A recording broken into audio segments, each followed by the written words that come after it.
Assalamu alaikum, everyone. I hope you are doing all right. Welcome to our sixth lecture of Aristotle's Poetics. This course, Critical Theories and Literary Criticism, ENG 4231.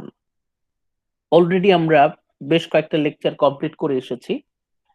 Aristotle কি বলতে চাচ্ছেন তার এই পোয়েটিক্সে? Aristotle তার এই পোয়েটিক্সে বলতে চাচ্ছেন কিভাবে একটা ভালো কবিতা লেখা যায়। এখন তার সময় কবিতা হচ্ছে লিটারেচার, সাহিত্যের সবচেয়ে শ্রেষ্ঠ ফর্ম। এখন যেমন আমাদের উপন্যাস আছে, গল্প আছে, তারপর নাটক আছে, তখন লিটারেচার বলতেই একটাই মাত্র ফর্ম ছিল, কাঠামো ছিল, সেটা হচ্ছে কবিতা।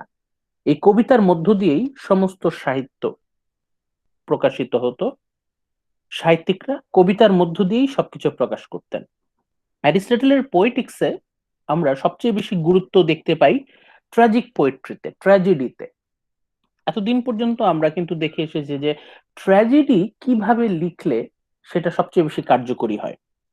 আমরা জেনে এসেছি যে ট্র্যাজেডি লেখার মূল উদ্দেশ্যটা কি, what is the ultimate purpose of writing tragedy. Tragedy লেখার মূল উদ্দেশ্য হচ্ছে দর্শকের মনে ক্যাথারসিস সৃষ্টি করা, স্যার, ফার্স্ট্রেশন একটা অফ কোশ্চেন ছিল। Pity and fear. হ্যাঁ, বলেন। স্যার, মানে ওই যুগে কবিতাই কেন মিডিয়াম হিসেবে ইউজ করা হতো, গল্প কেন ইউজ করা হতো না? গল্প তখনও ওইভাবে আবিষ্কার হয় নাই, story is okay. Not invented yet. না, লিটারেচার বলতেই, হ্যাঁ, এটা এটা পোয়েট্রি পোয়েট্রি আরো কমপ্লিকেটেড না স্যার? হ্যাঁ, কিন্তু ওনারা মনে করতেন যে সাহিত্য মানেই হচ্ছে একটা পরিশীলিত, একটা শুদ্ধ মাধ্যম হতে হবে। আমরা দৈনন্দিন জীবনে যেভাবে ওকে কথা বলি, লিটারেচার যদি সেরকম হয় তাহলে লিটারেচারের আর উন্নত আর আলাদা কোন ভাবে থাকলো? Okay sir. লিটারেচার তো একটু আলাদা হবে, তাই না? Yes sir. আচ্ছা, আর সবচেয়ে আদি মাধ্যম আপনারা দেখবেন যে কোনো, মোটামুটি যে কোনো ভাষায় সাহিত্যের আদি মাধ্যম হচ্ছে কবিতা, কবিতার মাধ্যমে সবকিছু। তাহলে এতদিন পর্যন্ত আমরা ট্র্যাজেডি কিভাবে ভালো করে, একটা ভালো ট্র্যাজেডি, একটা টিপস গুলো অ্যারিস্টটল আমাদেরকে দিচ্ছেন। আজকে আমরা আমাদের পোয়েটিক্স স্টাডি মোটামুটি একটা শেষ ফিনিশিং এর মধ্যে আনবো। আমাদের লেকচার 6টা শুরু করি। মেটাফোর, মেটাফোর দিয়ে আজকে আমাদের আলোচনা শুরু করব। আশা করি এটা আপনারা সবাই জানেন মেটাফোর বিষয়টা। অ্যারিস্টটল তার দৃষ্টিভঙ্গি থেকে, তার পয়েন্ট অফ ভিউ থেকে মেটাফোরের মানেটা কি আমাদের বোঝানোর চেষ্টা করছেন। Aristotle offers a clear and concise discussion of the use of metaphor, a device of figurative language that is frequently misunderstood. Metaphor, এই বিষয়টা বেশিরভাগ মানুষই এরা ভুল বোঝেন। মেটাফোরটা মিসআন্ডারস্টুড ফ্রিকুয়েন্টলি, মানে মেটাফোর বিষয়টা একটা স্পষ্ট ধারণা থাকা জরুরি। অবশ্যই এটা একটা figurative language, figure of speech.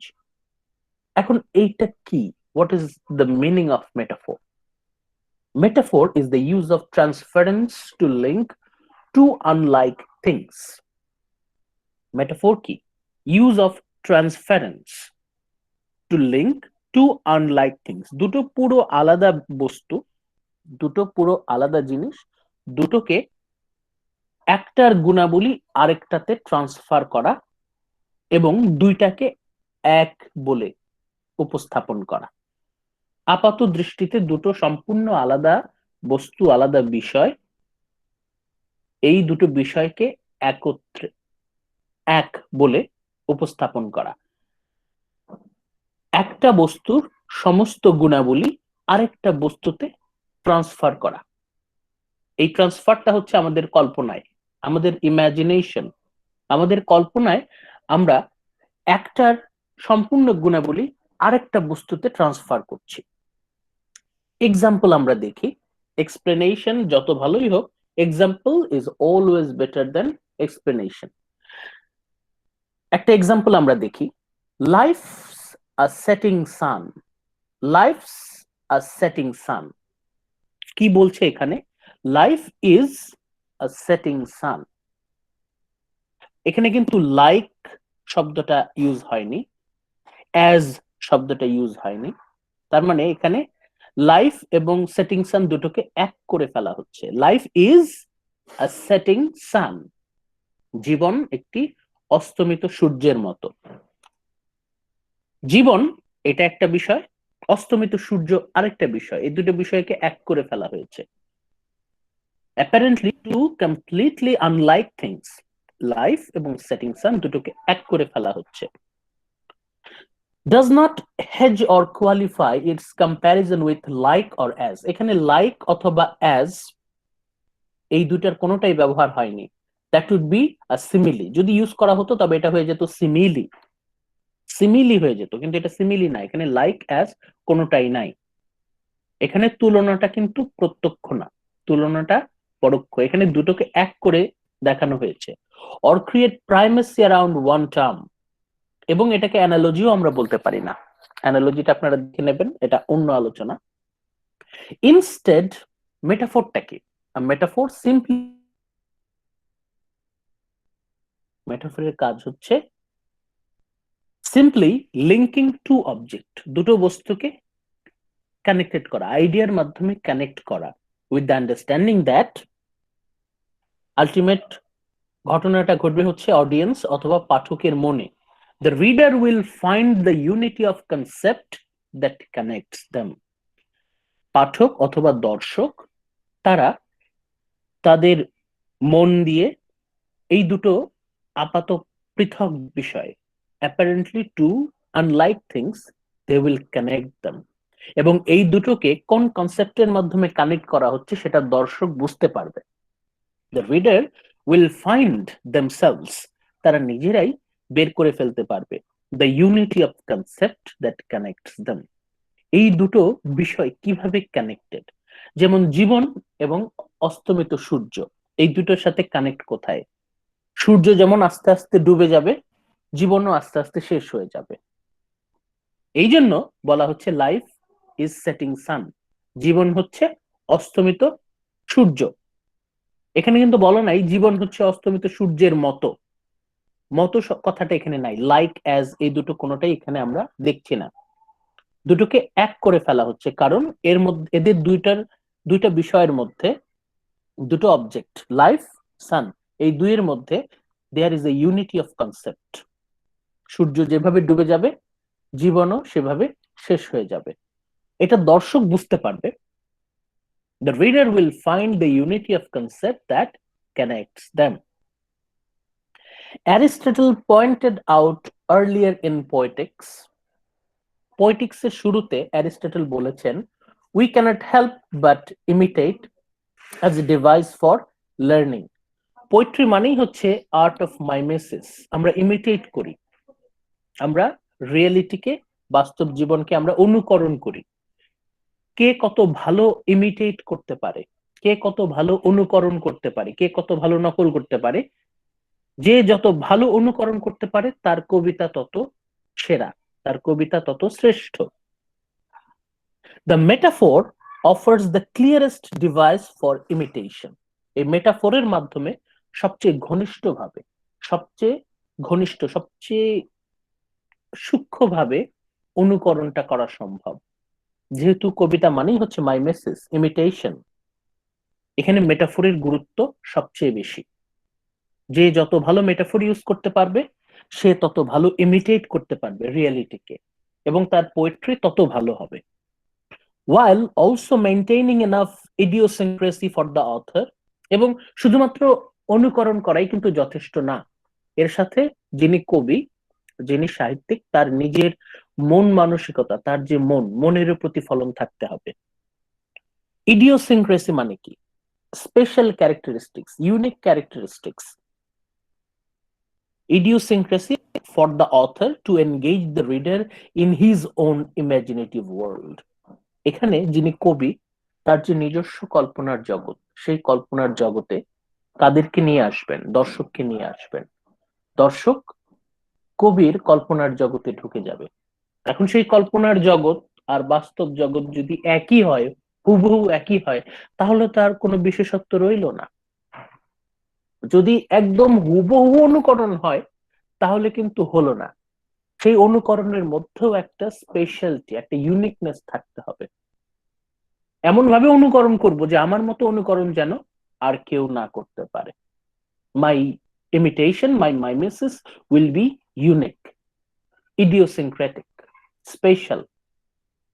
কবি এমন ভাবে অনুকরণ করবেন সেই রকম অনুকরণ আর কেউ করতে পারবে না। তার কল্পনার জগৎ বাস্তবের জগতের অনুকরণ ঠিকই, কিন্তু আলাদা। যেমন আমি এখানে হুমায়ুন আহমেদের উদাহরণ আনতে পারি। হুমায়ুন আহমেদ তার একটা স্টাইল তৈরি করে গেছেন। হুমায়ুন আহমেদ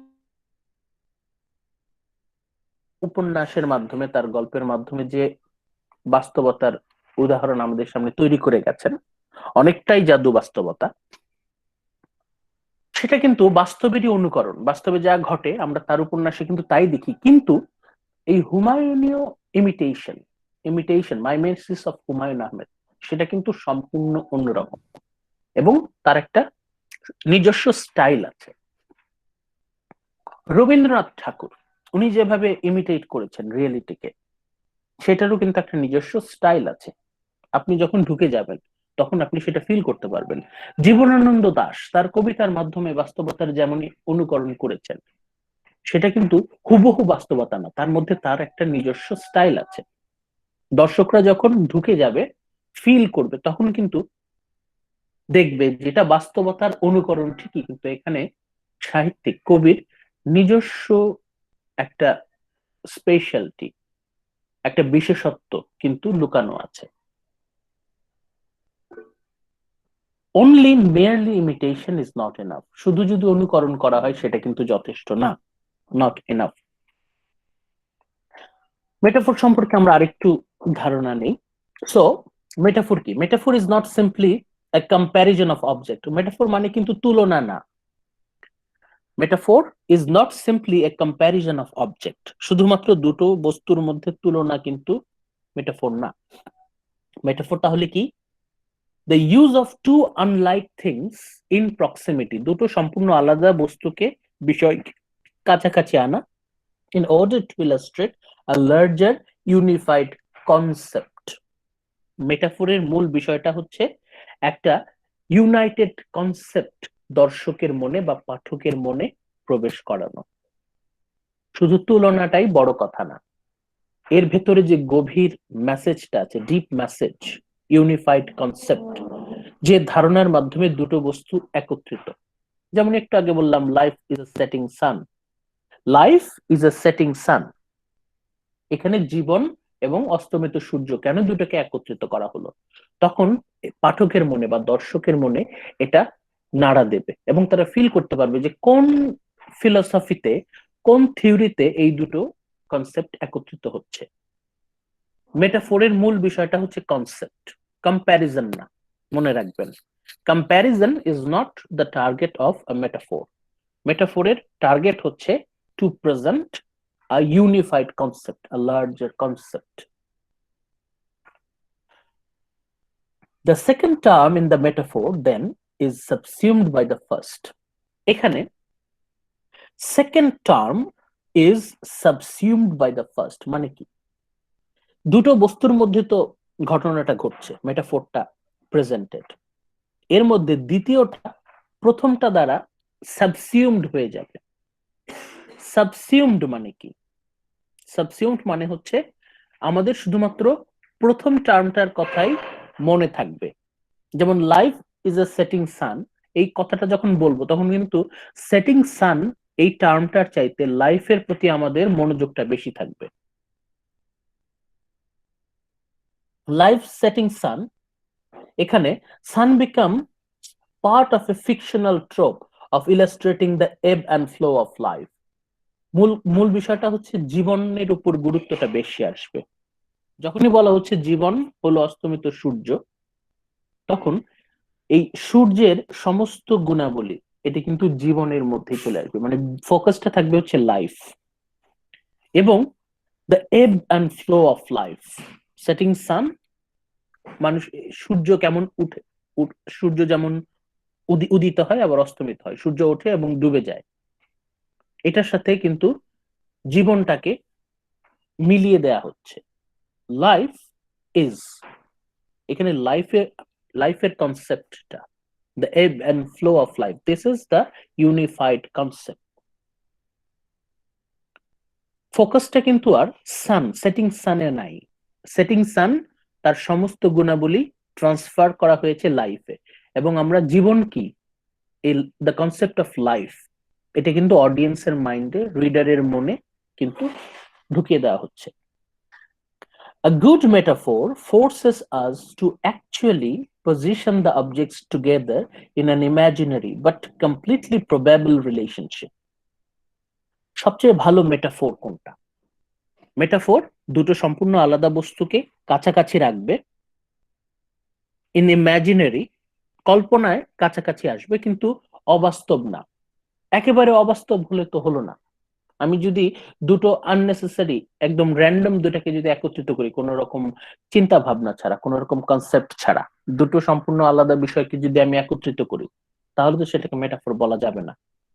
মেটাফোর তখনই হবে যখন ওই apparently two different object, they have a complete probable relationship, একটা সম্ভাব্য সম্পর্ক কিন্তু থাকতে হবে, a completely probable relationship।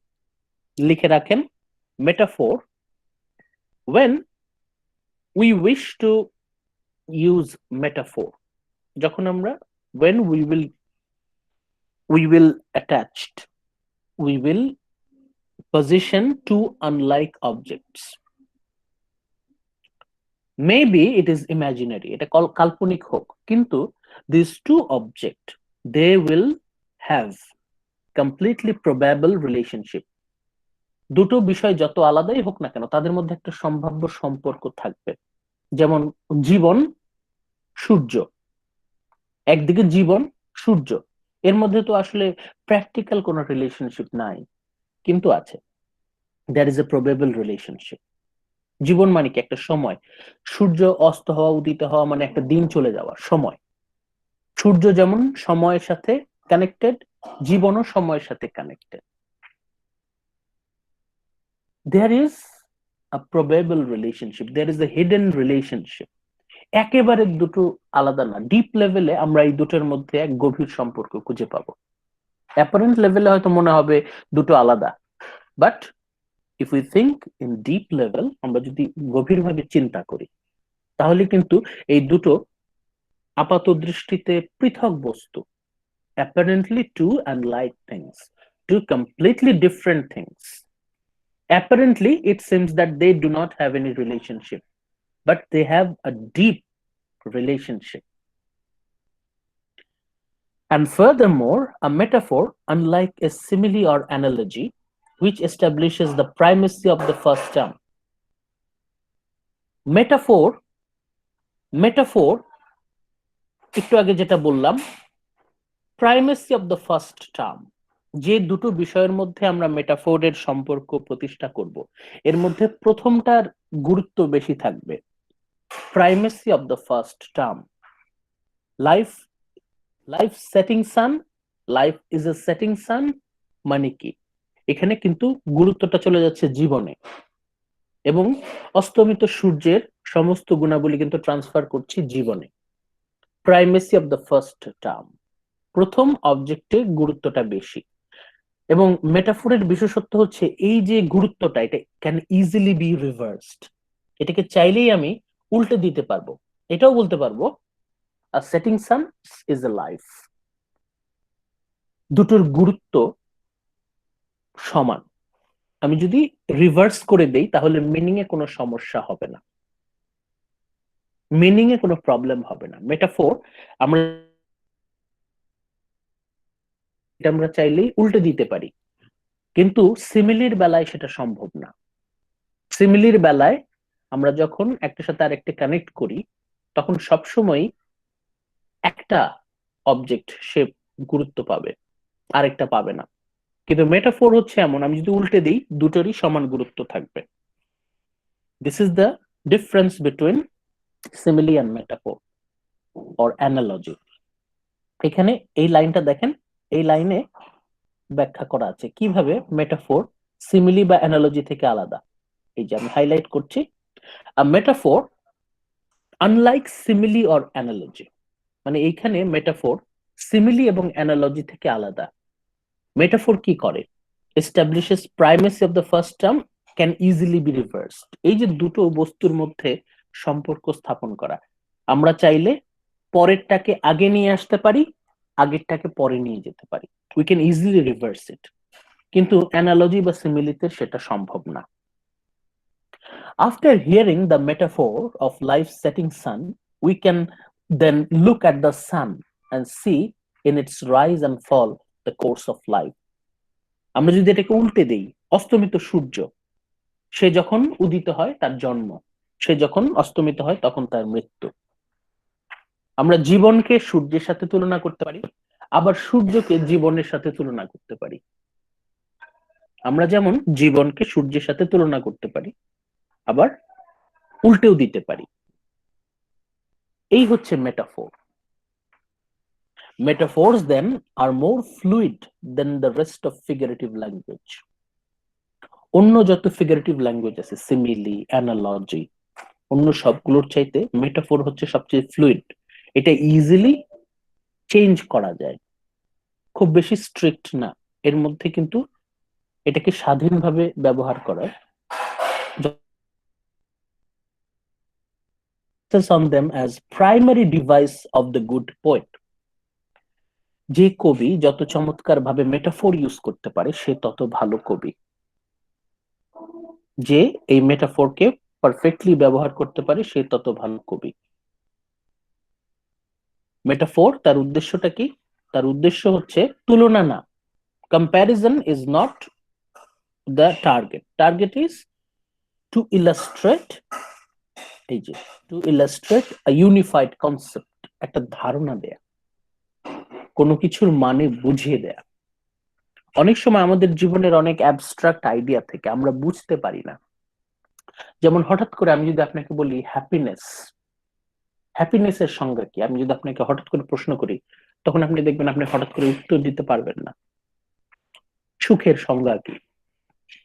Happiness. আবার হঠাৎ করে আপনাকে যদি বলি শান্তি, পিস, সংজ্ঞা কি? এই অ্যাবস্ট্রাক্ট আইডিয়া গুলোকে আমরা এই কনক্রিট ওয়ার্ড দিয়ে প্রেজেন্ট করা আসলে সম্ভব না। তখন আমরা সুখ শান্তিকে বোঝানোর জন্য আমরা কিন্তু মেটাফোর ইউজ করি। মেটাফোরের মাধ্যমে আমরা জিনিসগুলো এক্সপ্লেইন করতে পারি। যে কনসেপ্ট গুলো, এই কনসেপ্ট গুলো এক্সপ্লেইন করার জন্য মেটাফোর হচ্ছে সবচেয়ে কার্যকর উপায়। যে যত ভালো মেটাফোর ইউজ করতে পারে কবি হিসেবে সে তত বেশি সার্থক। এই হচ্ছে আমাদের মেটাফোর নিয়ে আলোচনা। টু স্যার আনলাইক থিংস, ফিলোসফাররাও তো মাঝে মধ্যে মেটাফোর ইউজ করে নাকি? হ্যাঁ, যে যত ভালো কবি সে তত ভালো দার্শনিক হবে। জি স্যার। আলটিমেটলি কানেক্টেড ওই জায়গাতেই। মেটাফোর স্যার এই শব্দ, এখনো কিছুটা কনফিউজ আছে স্যার, যদি আরেকবার মানে মেটাফোরের মূল উদ্দেশ্যটা স্যার এখনো বুঝতে পারিনি, যে কারণে আর কি আমার সমস্যা হচ্ছে, যদি আচ্ছা আরেকটু রিপিট আপনি করতেন। এই যে আপনি ওই জুনায়েদ আপনি হাইলাইট করছে, এটা একটু পড়েন, কি লেখা, কি হাইলাইট করলাম একটু পড়েন তো, সামনে আছে। টু ইলাস্ট্রেট আ লার্জার ইউনিফাইড কনসেপ্ট। যে কনসেপ্টটা এই দুটো বস্তুকে ইউনাইট করছে, একত্রিত করছে, এই কনসেপ্টটা দর্শকের মনে প্রবেশ করানো, এই কনসেপ্টটা দর্শককে বুঝিয়ে দেওয়াই হচ্ছে মেটাফোরের উদ্দেশ্য। আমরা দুটো আপাত দৃষ্টিতে পৃথক বস্তুকে একত্রিত করব। We will bring together two unlike things, দুটো সম্পূর্ণ আলাদা। জীবন, সূর্য, আপাত দৃষ্টিতে মনে হয় দুটো আলাদা, আমরা দুটাকে একত্রিত করলাম, কাছাকাছি নিয়ে আসলাম। কাছাকাছি আনলেই হবে না, এই দুটোকে ইউনাইট করবে এমন একটা কনসেপ্ট আছে। কেন আমরা দুটাকে একত্রিত করলাম? সারফেস লেভেলে মনে হয় দুইটা আলাদা, কিন্তু ডিপ লেভেলে they are completely in a probable relationship, তাদের মধ্যে কানেকশন আছে। এবং দর্শকের মনে বা পাঠকের মনে সেই ইউনিফাইড কনসেপ্টটা ঢুকিয়ে দেওয়াটাই হচ্ছে মেটাফোরের উদ্দেশ্য। ওকে দুটোই স্যার, ক্লিয়ার। গুরুত্বপূর্ণ, দুটোই গুরুত্বপূর্ণ। সিমিলিতে কি হয়, যে কোনো একটা গুরুত্বপূর্ণ থাকে, আরেকটা একটু কম গুরুত্বপূর্ণ থাকে, কিন্তু মেটাফোরে হচ্ছে দুইটাই গুরুত্বপূর্ণ। বোথ আর সিগনিফিক্যান্ট, দুটোই গুরুত্বপূর্ণ। এটা আরেকটু পড়তে হবে, আপনাদের পড়লে আপনারা আরো ক্লিয়ার হবে। মেটাফোরের বিভিন্ন ডেফিনেশন আছে, আপনারা সেগুলো দেখতে পারেন। অ্যারিস্টটল কি বলছেন, এই এই যে আমরা এতক্ষণ যে স্টাডি করলাম, এটা হচ্ছে এক্সপ্লেনেশন অফ অ্যারিস্টটল। অ্যারিস্টটলের মতে কি? অ্যারিস্টটলের মতে হচ্ছে যখন আমরা আপাত দৃষ্টিতে দুটো সম্পূর্ণ আলাদা বস্তুকে কাছাকাছি নিয়ে আসব, বাহ্যিক দৃষ্টিতে আপাত দৃষ্টিতে দুটো সম্পূর্ণ আলাদা, কিন্তু গভীরে ভাবলে দুটোর মধ্যে একটা ডিপ কানেকশন আছে। দুটোকে কাছাকাছি আনলে যিনি পাঠক বা যিনি দর্শক তিনি বুঝতে পারবেন যে কোন কনসেপ্টে এই দুটো কানেক্টেড। মেটাফোরের উদ্দেশ্য হচ্ছে সেই কনসেপ্টটা বুঝিয়ে দেওয়া, এই হচ্ছে বিষয়।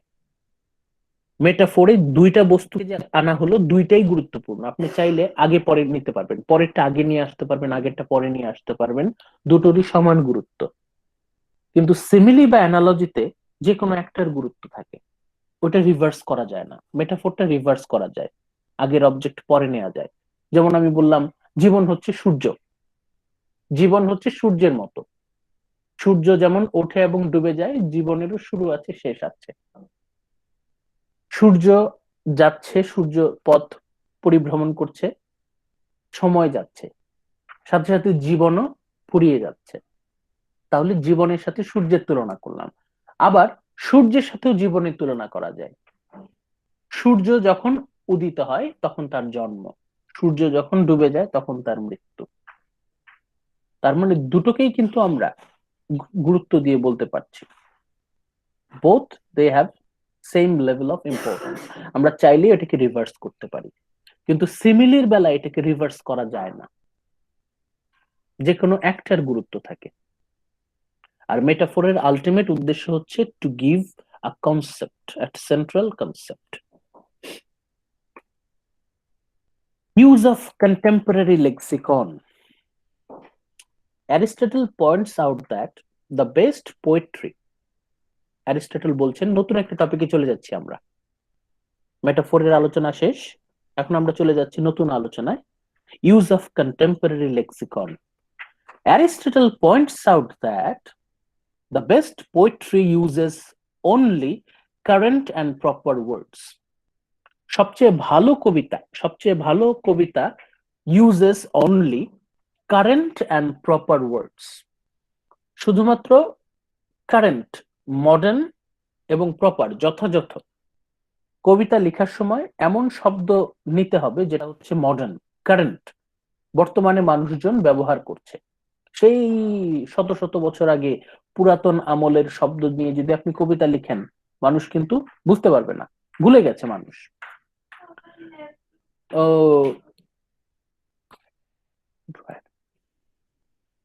কারেন্ট, আপনি যে যে শব্দ ব্যবহার করে কবিতা লিখবেন সেই শব্দটা কারেন্ট হতে হবে, মডার্ন হতে হবে, অ্যান্ড প্রপার হতে হবে। প্রপার মানে কি? মানুষজন যেন সেটাকে দেখে বলতে পারে ইট ইজ প্রপারলি ইউজড। শব্দের যথাযথ ব্যবহার, যেখানে যে শব্দ স্যুট করে, যেখানে যে শব্দের প্রয়োজন, সেখানে সেই শব্দই ব্যবহার করা। When an author resorts to lofty or esoteric language, এখন কবি যদি জটিল জটিল ধরনের শব্দ, জটিল পুরাতন শব্দ সে ব্যবহার করে, হাই থটের শব্দ, জটিল শব্দ সে যদি ব্যবহার করে তার কবিতায়, হি এলিয়েনেটস দ্য রিডার। তখন কিন্তু পাঠক আর ওই কবির কবিতা পড়তে চায় না, তার কবিতা বুঝি না, কঠিন কবিতা। আনন্দ পাওয়া তো দূরের কথা, সেই কবিতা পড়তে গিয়ে মাথা খারাপ হয়ে যায়, উচ্চারণ করতে গিয়ে দাঁত ভেঙে যায়, তাহলে তো পাঠক পড়বে না। যদি কবি এমন ভাবে কবিতা লিখে যে পাঠক দূরে সরে যাচ্ছে, তাহলে উনি একজন ব্যর্থ কবি। পাঠককে এলিয়েনেট করা যাবে না, পাঠককে দূরে সরিয়ে দেয়া যাবে না, এমন ভাবে কবিতা লিখতে হবে যে তো সাধারণ পাঠক তারা আকৃষ্ট হয়, দৈনন্দিন জীবনে ব্যবহার হয়, এরকম শব্দ তার কারেন্ট অ্যান্ড প্রপার ইউজে, এমন শব্দে কবিতা লিখতে হবে যে শব্দগুলো যে ভাষায় সাধারণ মানুষের পরিচিত, মানুষ যেভাবে ভাষাকে ব্যবহার করে সেই প্রপার ওয়েতেই কবিতায় ভাষা ব্যবহার হয়েছে। তবে একেবারেই যদি দৈনন্দিন জীবনের ভাষায় লেখা হয় তাহলে তো তার কোনো বিশেষত্ব থাকলো না। তাহলে তারপরেই বলেছেন, the good poet has the right to lengthen, contract or alter words to fit his purpose. এই যে আমি হাইলাইট করছি, লিখে রাখেন, গুরুত্বপূর্ণ কথা। অ্যারিস্টটল অনুমতি দিচ্ছেন, Aristotle also permits the good poet to lengthen, চাইলে কবি ভাষাকে টেনে একটু বাড়াতে পারেন, কন্ট্রাক্ট ভাষাকে একটু সংকুচিত করতে পারেন, একটু চাপাতে পারেন, এন্ড অল্টার ওয়ার্ডস কবি চাইলে প্রয়োজন অনুযায়ী শব্দটাকে বদলে দিতে পারেন, অল্টার চেঞ্জ করে দিতে পারেন, টু ফিট হিজ পারপাস, তার বিশেষ উদ্দেশ্য হাসিল করার জন্য কবি চাইলে ভাষাকে একটু সামান্য পরিবর্তন করে নিতে পারেন। এই যে ভাষাকে একটু সামান্য অল্টার করে নেয়া, এটাতেই হচ্ছে কবির বিশেষত্ব। একটু আগে আমরা হুমায়ুন আহমেদের উদাহরণ দিলাম। হুমায়ুন আহমেদ তার যে উপন্যাসগুলো, এগুলো কিন্তু বাস্তবতা থেকে একেবারে যে আলাদা তা কিন্তু না। উনি হচ্ছে বাস্তবতাকে নিয়েছেন, নিয়ে একটু একটু একটু একটু বিশেষ জায়গায় পরিবর্তন করে দিয়েছেন, এবং সেটাই কিন্তু পাঠকরা, দর্শকরা সেটাকে আরো আন্তরিকভাবে নিচ্ছে। বাস্তবতাকে অনুকরণ করতে হবে ঠিকই, কিন্তু বিশেষ বিশেষ জায়গায় প্রয়োজন অনুযায়ী একটু সামান্য পরিবর্তন করে নিতে হবে। একেবারে অন্যরকম করে দিলে তো দর্শকরা ধরতে পারবে না। এটা হচ্ছে একটা লেভেল আছে, অল্টার করার একটা লেভেল আছে, একটা সীমা আছে। অ্যারিস্টটল বলছেন উনি ভালো কবি যিনি বুঝতে পারেন যে কতটুকু পরিবর্তন করলে দর্শকরা সেটাকে প্রত্যাখ্যান তো করবেই না, বরং সেটা আরো সাদরে গ্রহণ করবে। Good poet will know what to do, কতটুকু পরিবর্তন করতে হবে। কবির যে বিশেষত্ব সেটা তো রাখতে হবে, তাই না? জীবনানন্দ দাশের কবিতা যখন আপনারা পড়বেন তখন দেখবেন এটা কিন্তু আমাদের দৈনন্দিন জীবনের ভাষাই, কিন্তু উনি কোথায় যেন একটু পরিবর্তন করে দিচ্ছেন। somewhere he is changing the language। তাই বলে আমূল পরিবর্তন না, অল্প একটু পরিবর্তন। এটা কি বলে? By playing with accepted or ordinary words, দৈনন্দিন জীবনেরই বিভিন্ন প্রচলিত শব্দগুলোকে নিয়ে খেলা করা, শব্দগুলোকে নিয়ে খেলা করা। একজন কবির সেই অধিকারটা আছে, উনি তার কবিতায় শব্দকে নিয়ে খেলাধুলা করতে পারবেন। দৈনন্দিন জীবনে আমরা একটা শব্দ যেভাবে ব্যবহার করি একটু অন্যভাবে ব্যবহার করলাম। By playing with accepted or ordinary words, প্রচলিত শব্দ নিয়ে একটু খেলা হলো। The poet can engage the reader at the highest level, মানে প্রচলিত চেনা চেনা শব্দগুলোকেই একটু অন্যরকম ভাবে ব্যবহার করা। যেমন খিলখিল হাসি, খিলখিল হাসি কে হাসে? খিলখিল হাসি হাসে হচ্ছে বাচ্চারা, ছোট বাচ্চারা খিলখিল করে হাসে। যখন আমি বলবো বাচ্চাটি খিলখিল করে হাসছে, তখন এটা কিন্তু আমাদের দৈনন্দিন জীবনের ভাষা, এটাতে কিন্তু কাব্য ওইভাবে আমরা বুঝতে পারছি না। কিন্তু যখন আমি বলবো যে গাছের পাতাগুলো খিলখিল করে হাসছে, গাছের পাতাগুলো খিলখিল করে হাসছে, গাছের পাতাগুলো খিলখিল করে হাসছে, তাহলে কিন্তু আমি খিলখিল হাসি এই শব্দটা, এই পরিচিত শব্দটা কিন্তু আমি অন্যভাবে ব্যবহার করলাম। শিশুর মুখ থেকে না বের করে আমরা গাছের পাতা থেকে বের করলাম। তখন এই জায়গায় এসে দর্শকরা অ্যাট্রাক্টেড হবে। এটা কিন্তু টোটালি আননোন না, আবার একেবারে একেবারে অপরিচিতও না, আবার একেবারে দৈনন্দিন ভাষাও না, দুটোকে নিয়ে খেলা করা হয়েছে। আপনারা বুঝতে পারছেন? Playing with accepted ordinary words, দৈনন্দিন জীবনের শব্দ নিয়েই আমি কবিতা লিখবো, তবে সেগুলো গতানুগতিক যেভাবে ব্যবহার হয় আমি একটু অন্যভাবে ব্যবহার করব। যেমন আকাশে যখন মেঘ ঘন হয়, মেঘ যখন গাঢ় হয়, তখন বৃষ্টি পড়ার সময় হয়। এখন আমি যদি বলি মেয়েটি গাঢ় হয়ে আছে, মেয়েটি গাঢ় হয়ে আছে। এখন এই জায়গাটার সাথে আপনারা যদি কানেক্ট করতে পারেন যে মেঘ যখন গাঢ় হয় তখন তার বৃষ্টির সময় হয়, মেয়েটি গাঢ় হয়ে আছে মানে হচ্ছে তার চোখ দিয়ে বৃষ্টি পড়বে। আমরা কিন্তু দৈনন্দিন শব্দই ব্যবহার করলাম, কিন্তু আমরা একটু একটু খেলাধুলা করলাম, শব্দগুলো নিয়ে একটু ইন্টারপ্লে করলাম। যেভাবে ব্যবহার হয় তার থেকে ওইভাবে ব্যবহার না করে একটু অন্যভাবে ব্যবহার করলাম। প্লেইং উইথ অর্ডিনারি ওয়ার্ডস, দৈনন্দিন জীবনের শব্দগুলোই আমরা একটু অন্যভাবে ব্যবহার করলাম। তাতে কি হয়? পাঠকরা আরো বেশি আকৃষ্ট হয়। আলটিমেটলি উদ্দেশ্য কিন্তু এইটাই, এই যে the poet can engage the reader at the highest level. দর্শককে যত বেশি, পাঠককে বা দর্শককে যত বেশি এনগেজ করা যায়, তার চেনা শব্দগুলোকেই একটু অচেনা ভাবে ব্যবহার করা। এই জন্যই কিন্তু প্রথমে বলছে সবচেয়ে ভালো হয় কারেন্ট অ্যান্ড প্রপার ওয়ার্ডস গুলো ইউজ করা। কারেন্ট, প্রচলিত আধুনিক শব্দগুলোকেই একটু অন্যরকম ভাবে ব্যবহার করা, ইউজ দাম ইন এ ডিফারেন্ট ওয়ে। তাহলে দর্শকরা বা পাঠকরা সেটাকে আরো বেশি এনজয় করতে পারবে, তারা আরো বেশি উপভোগ করতে পারবে। এই হচ্ছে আমাদের এই স্লাইডের উদ্দেশ্য। কবিকে অবশ্যই প্রচলিত চেনা শব্দগুলোকে নিয়ে কাজ করতে হবে, তবে উনি ওনার সৃজনশীলতা, ক্রিয়েটিভিটি দিয়ে এই চেনা শব্দগুলোকেই একটু অন্যভাবে প্রেজেন্ট করতে চাবেন। আচ্ছা, পরেরটাতে যাওয়ার আগে আপনাদের এটা নিয়ে কোনো কোয়েশ্চেন আছে? ইউজ অফ কন্টেম্পোরারি লেক্সিকন, এটা নিয়ে কি কোনো সন্দেহ আছে, কোনো দ্বিধা আছে? বলতে পারেন। না স্যার। আপাতত নাই স্যার, পরে যদি হয় তখন কোশ্চেন অ্যান্সারে দেখে নেব। আবারও বলছি, সেটা হচ্ছে আমাদের দৈনন্দিন জীবনের চেনা শব্দ, ordinary everyday language, everyday word, চেনা জি স্যার, শব্দটাকেই একটু আমাদের অন্যরকম ভাবে এভরিডে ব্যবহার করা। ওয়ার্ডটাকে, হ্যাঁ জি, অন্যভাবে ইউজ করা, মানে ক্রিয়েটিভ ওয়েতে।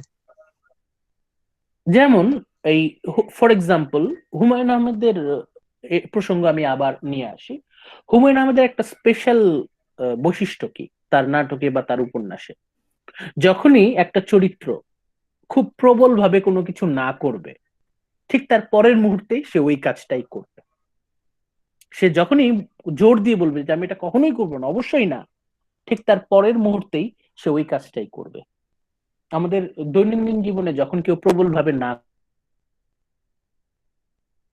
করে তখন কি হয়? সে ওটা করে না, কিন্তু ওই জায়গাটাই একটু খেলা করেছেন হুমায়ুন আহমেদ। ওনার স্টাইল কি? যখনই কোনো চরিত্র জোর দিয়ে না বলবে, তার মানে ঠিক তার পরের মুহূর্তেই সে উল্টা কাজটাই করবে। দেখবেন আপনারা তার বেশিরভাগ নাটকে বা উপন্যাসে। তারপর জি স্যার। আরেকটা হচ্ছে যে হঠাৎ করে ফর্মাল থেকে ইনফর্মাল হয়ে যাওয়া বা ইনফর্মাল থেকে ফর্মাল হয়ে যাওয়া, এটাও তার নাটকে আপনারা পাবেন। এটা তার একটা বৈশিষ্ট্য। একটু আগেই যে অনেক বেশি ফর্মাল, অনেক বেশি ভদ্র, সে হঠাৎ করে একেবারে ইনফর্মাল ওয়েতে কথা বলছে, এটাও একটা একটা এক্সাম্পল আপনারা দেখবেন। আমাদের দৈনন্দিন জীবনের প্রচলিত শব্দগুলোকেই অন্যভাবে ব্যবহার করা, এই কথাগুলোই কিন্তু অ্যারিস্টটল বলছেন, যে যত ভালোভাবে এটা ব্যবহার করতে পারবে সে তত ভালো কবি। এখন আমরা একটা মোটামুটি ইজি টপিক নিয়ে কথা বলি। আমরা তুলনা করছি, we are comparing epic poem and tragedy. Comparison মানে হচ্ছে মিল খুঁজে বের করা, দুটোর মধ্যে কি মিল আছে, what are the similarities. Aristotle next proceeds to a discussion of epic poem, which employs epic poem কেমন, epic poem এর সংজ্ঞা উনি দিচ্ছেন, epic poem employs a single meter, একটা মিটারে লেখা, মানে একই ছন্দে লেখা, a dramatic plot, unity and all the other features of a tragedy. ট্র্যাজেডির সমস্ত বৈশিষ্ট্যই এখানে থাকবে, কিন্তু এপিক একটু আলাদা। A proper epic A proper epic maintains all the elements of tragedy.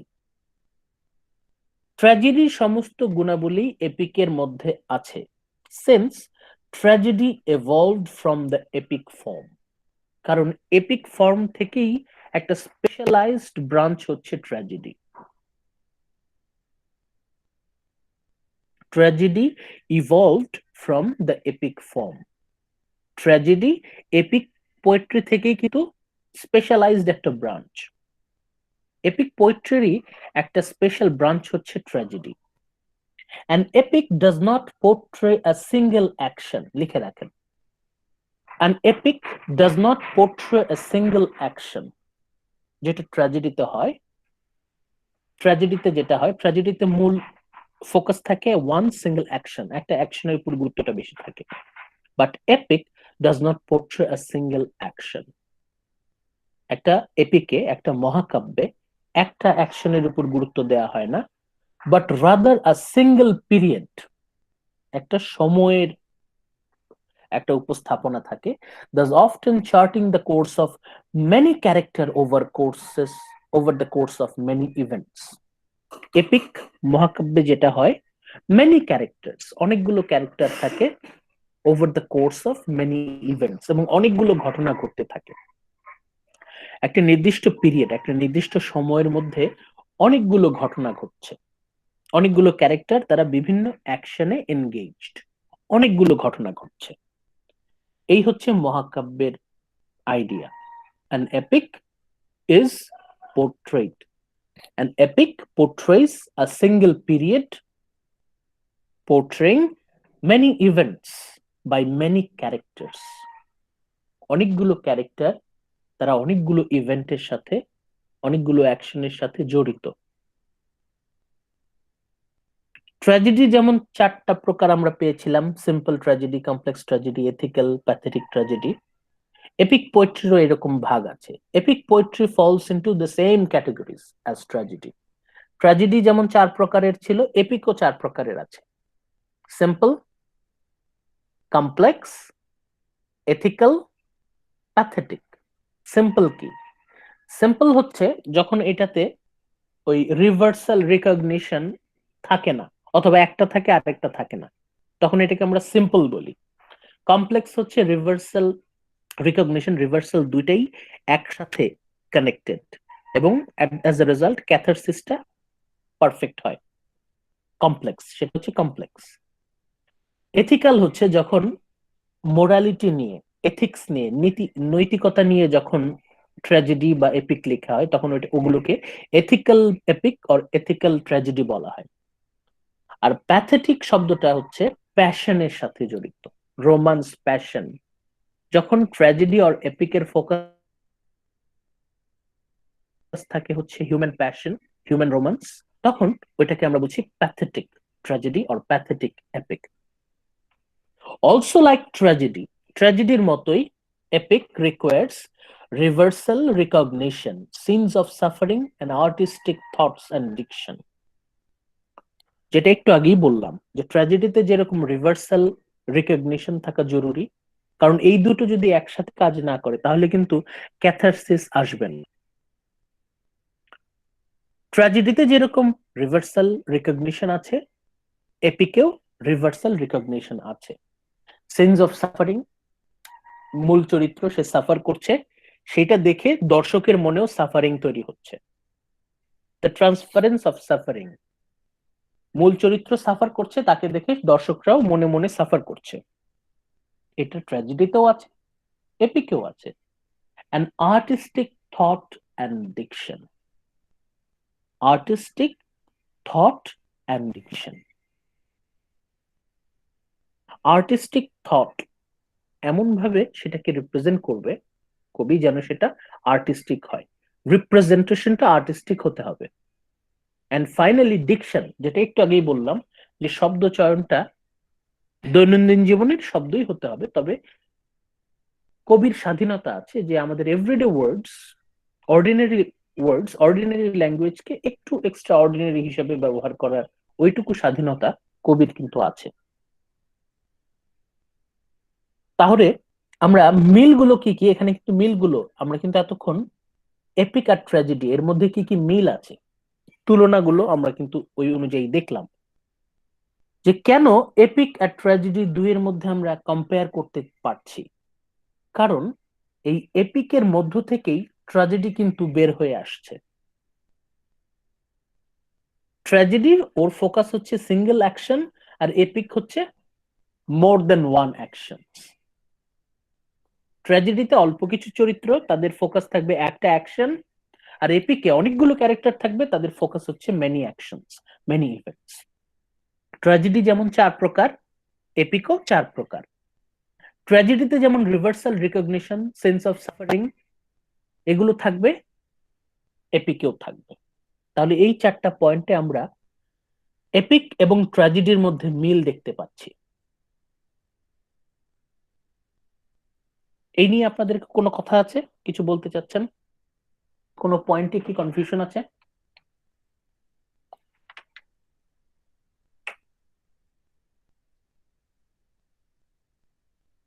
কোনো কথা আছে?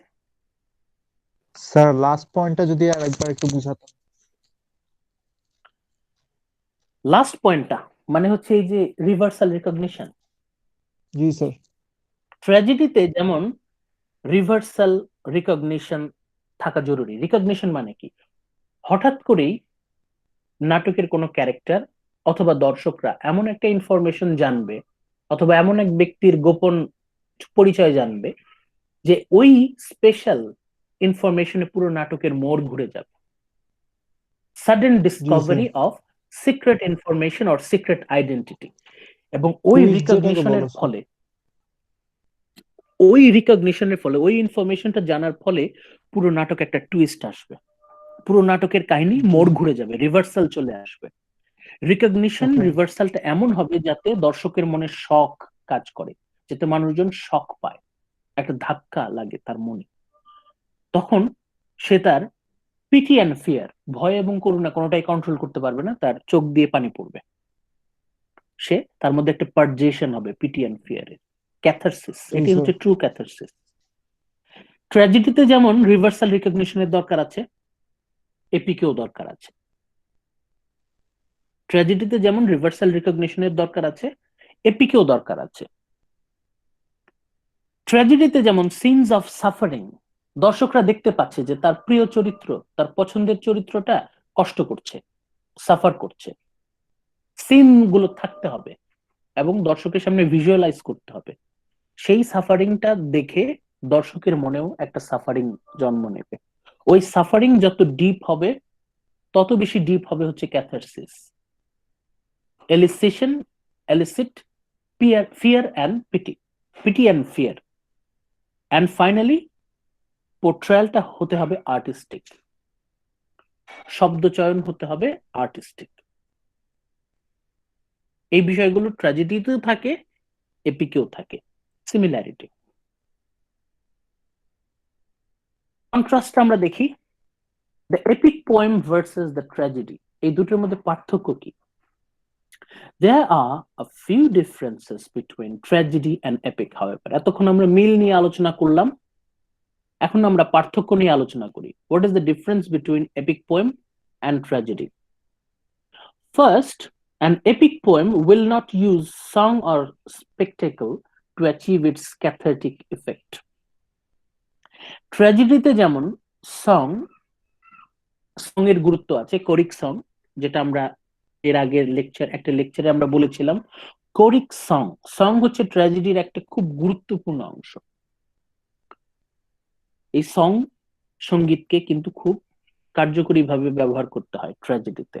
অ্যান্ড স্পেকটাকল, পারফরমেন্স, ক্যারেক্টাররা তারা কিভাবে পারফর্ম করছে, টোটাল রিপ্রেজেন্টেশন, ভিজুয়ালাইজেশন কেমন হচ্ছে, সেটা কিন্তু ট্র্যাজেডিতে গুরুত্বপূর্ণ।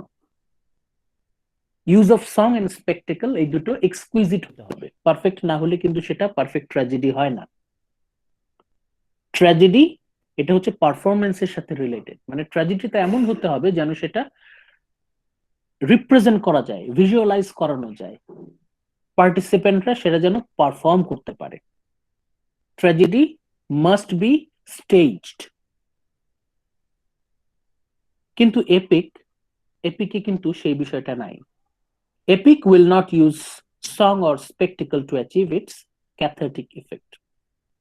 এপিক মূলত মানুষজন পড়বে অথবা মানুষজন শুনবে, শুনে তার মধ্যে একটা ক্যাথারসিস আসবে। কিন্তু ট্র্যাজেডির ব্যাপারটা হচ্ছে শুধুমাত্র শুধুমাত্র ন্যারেট করা না, ওটাকে ভিজুয়ালাইজ করানো, দর্শকের সামনে উপস্থাপন করা স্টেজের মধ্যে। ট্র্যাজেডি পারফরমেন্সের উপর গুরুত্ব দেয়, আর এপিক ন্যারেশনের উপর গুরুত্ব দেয়। এপিকের ওই সং অর স্পেকটেকলের গুরুত্ব নাই। সং স্পেকটেকল না থাকলেও এপিক তার ক্যাথারটিক ইফেক্ট নিয়ে আসতে পারে।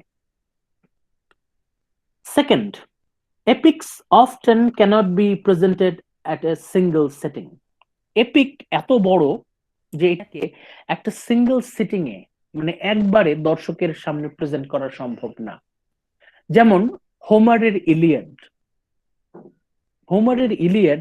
এটা কিন্তু মোর দেন 51 ডেজ, এত দিনের একটা ঘটনা, কিন্তু সেটাকে কিন্তু এক সিঙ্গেল সেটিং এ এটাকে কিন্তু ভিজুয়ালাইজ করা সম্ভব না।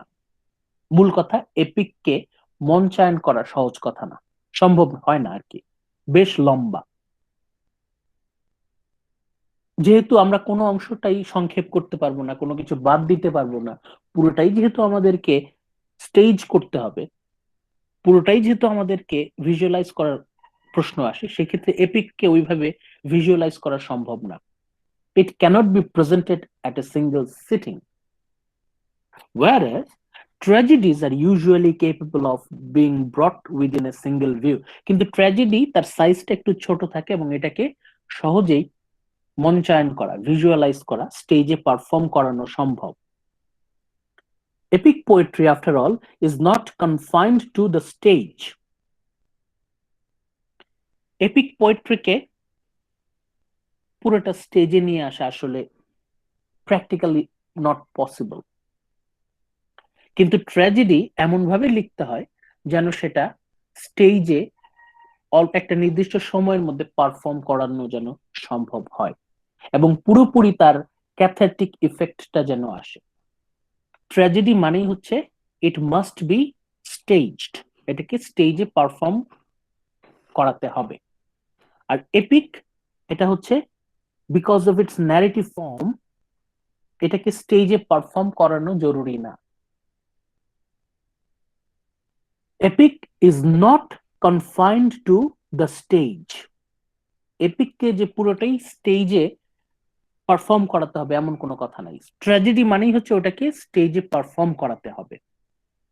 আর epic it is a narrative form, এটা ওই স্টেজ বেসড পোয়েট্রি না। ট্র্যাজেডি হচ্ছে একে স্টেজে পারফর্ম করাতে হবে, একটা সিঙ্গেল সিটিং এ যেন সেটাকে পারফর্ম করানো যায়, ভিজুয়ালাইজ করানো যায়। কিন্তু এপিক এটা তো সাইজে বড়, এটার টাইম স্প্যানও বড়, এবং it is written in narrative form. It is not required to confine it two the stage, এবং এটা সম্ভবও হয় না। এপিক এটা এক সিঙ্গেল সেটিং এ 2-3-4 ঘন্টায় এপিকটা কিন্তু কমপ্লিট করা যায় না, স্টেজ করানো সম্ভব না। যদিও এখনকার মুভিগুলোতে অনেক সময় আমরা এপিক সেগা দেখি, বিভিন্ন দেশের বিভিন্ন মুভিগুলোতে আমরা দেখি একটা এপিক মুভি দেখাচ্ছে, তারপরও কিন্তু সেটা সিঙ্গেল সিটিং এ সম্ভব না। যেমন লর্ড অফ দ্য রিংস, আপনারা যদি মুভিটা দেখেন তাহলে এক একটা মুভির লেন্থ কিন্তু মোর দেন 3.5 আওয়ার, লাস্টেরটা তো 4 আওয়ার প্লাস। এপিক এটার সাইজটা এমন হবে, এটাকে আসলে ভিজুয়ালাইজ করা এক সিটিং এ পসিবল না। আর ট্র্যাজেডি এর সাইজটা ছোট থাকবে, এমন ভাবে ট্র্যাজেডি লেখা হয় যেন সেটাকে প্রপারলি স্টেজে পারফর্ম করানো যায়। তার মানে প্রথম 2 পয়েন্টে আমরা কি পাচ্ছি? ট্র্যাজেডির ফোকাসটা হচ্ছে সেটাকে স্টেজে পারফর্ম করানো, আর এপিকের টার্গেট থাকে হচ্ছে এটা মানুষজন পড়বে অথবা শুনবে। Finally, the heroic measure of epic poetry is hexameter. Epic লেখা হয় হচ্ছে হেক্সামিটারে। এটা টেকনিক্যাল।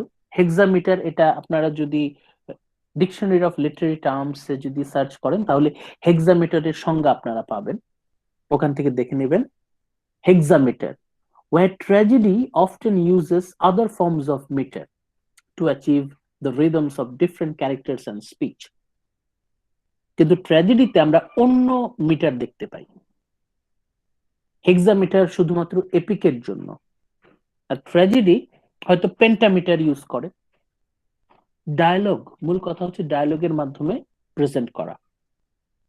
লাস্ট যেটা পেলাম এটা হচ্ছে পুরোটাই টেকনিক্যাল, আর প্রথম দুটো পেলাম ট্র্যাজেডি যখনই লেখা হবে মাথায় রাখতে হবে যে এটাকে পারফর্ম করাতে হবে স্টেজে।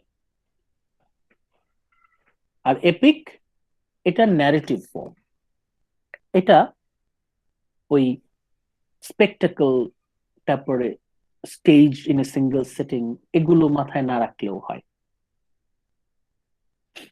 তাহলে এই হচ্ছে পার্থক্য, এপিক পোয়েম অ্যান্ড ট্র্যাজেডি, এই দুইয়ের মধ্যে পার্থক্য। ট্র্যাজেডিতে অল্প কিছু চরিত্র থাকে এবং ফোকাস থাকে ওয়ান অ্যাকশন, সেই হিসেবে সেটাকে কিন্তু স্টেজে পারফর্ম করানো সহজ। টাইম স্পেন অল্প থাকে, তাই না? ইউনিটি অফ টাইম থাকে, ইউনিটি অফ অ্যাকশন থাকে, এই সব মিলিয়ে ট্র্যাজেডিটাকে কিন্তু দর্শকের সামনে ভিজুয়ালাইজ করানো যায়, স্টেজে পারফর্ম করানো যায়, যেহেতু ফোকাস থাকে একটাই অ্যাকশন, ইজি হয়। এপিকের বেলায় অনেকগুলো ক্যারেক্টার থাকে, অনেক অ্যাকশন থাকে, অনেক কিছু ঘটতে থাকে, সেটাকে পুরোপুরি দর্শকের সামনে ভিজুয়ালাইজ করা কিন্তু প্রায় অসম্ভব। লর্ড অফ দ্য রিংস প্রায় 11 ঘন্টার লম্বা, এই যে trilogy, Lord of the Rings trilogy, সবগুলো 3টা মুভি দেখতে হলে আপনাকে মোটামুটি প্রায় 11.5 ঘন্টা টাইম স্পেন্ড করতে হবে। 11.5 ঘন্টায় তবুও কিন্তু আপনি ওই এপিকটা পুরোপুরি পারসিভ করতে পারবেন না যদি না আপনি বইটা পড়েন। আরো বেশি বড় এক্সাম্পল হচ্ছে হ্যারি পটার। আপনারা যদি হ্যারি পটারের ভক্ত যদি কেউ থেকে থাকেন, হ্যারি পটার মুভিটা যারা দেখেছেন তাদের একটা গ্রুপ আছে, আর হ্যারি পটার বইয়ের যারা ভক্ত তাদের আরেকটা। বইটা এমন, এটাকে আমরা মোটামুটি একটা এপিক বলতে পারি, কিন্তু এটাকে কিন্তু মুভি আকারে আনতে গেলে অনেক কিছু মিসিং হয়ে গেছে, অনেক কিছু মিসিং হয়ে গেছে, অনেক কিছু চেঞ্জ হয়ে গেছে। গেম অফ থ্রোনস এর যদি কেউ ভক্ত থাকেন দেখবেন যে যখনই সেটা এপিক থেকে ভিজুয়ালাইজেশনে আসে তখন কিন্তু অনেক কিছু মিসিং হয়ে যায়। এক সিটিং এ, in one single sitting, epic কিন্তু কমপ্লিট করা পসিবল না।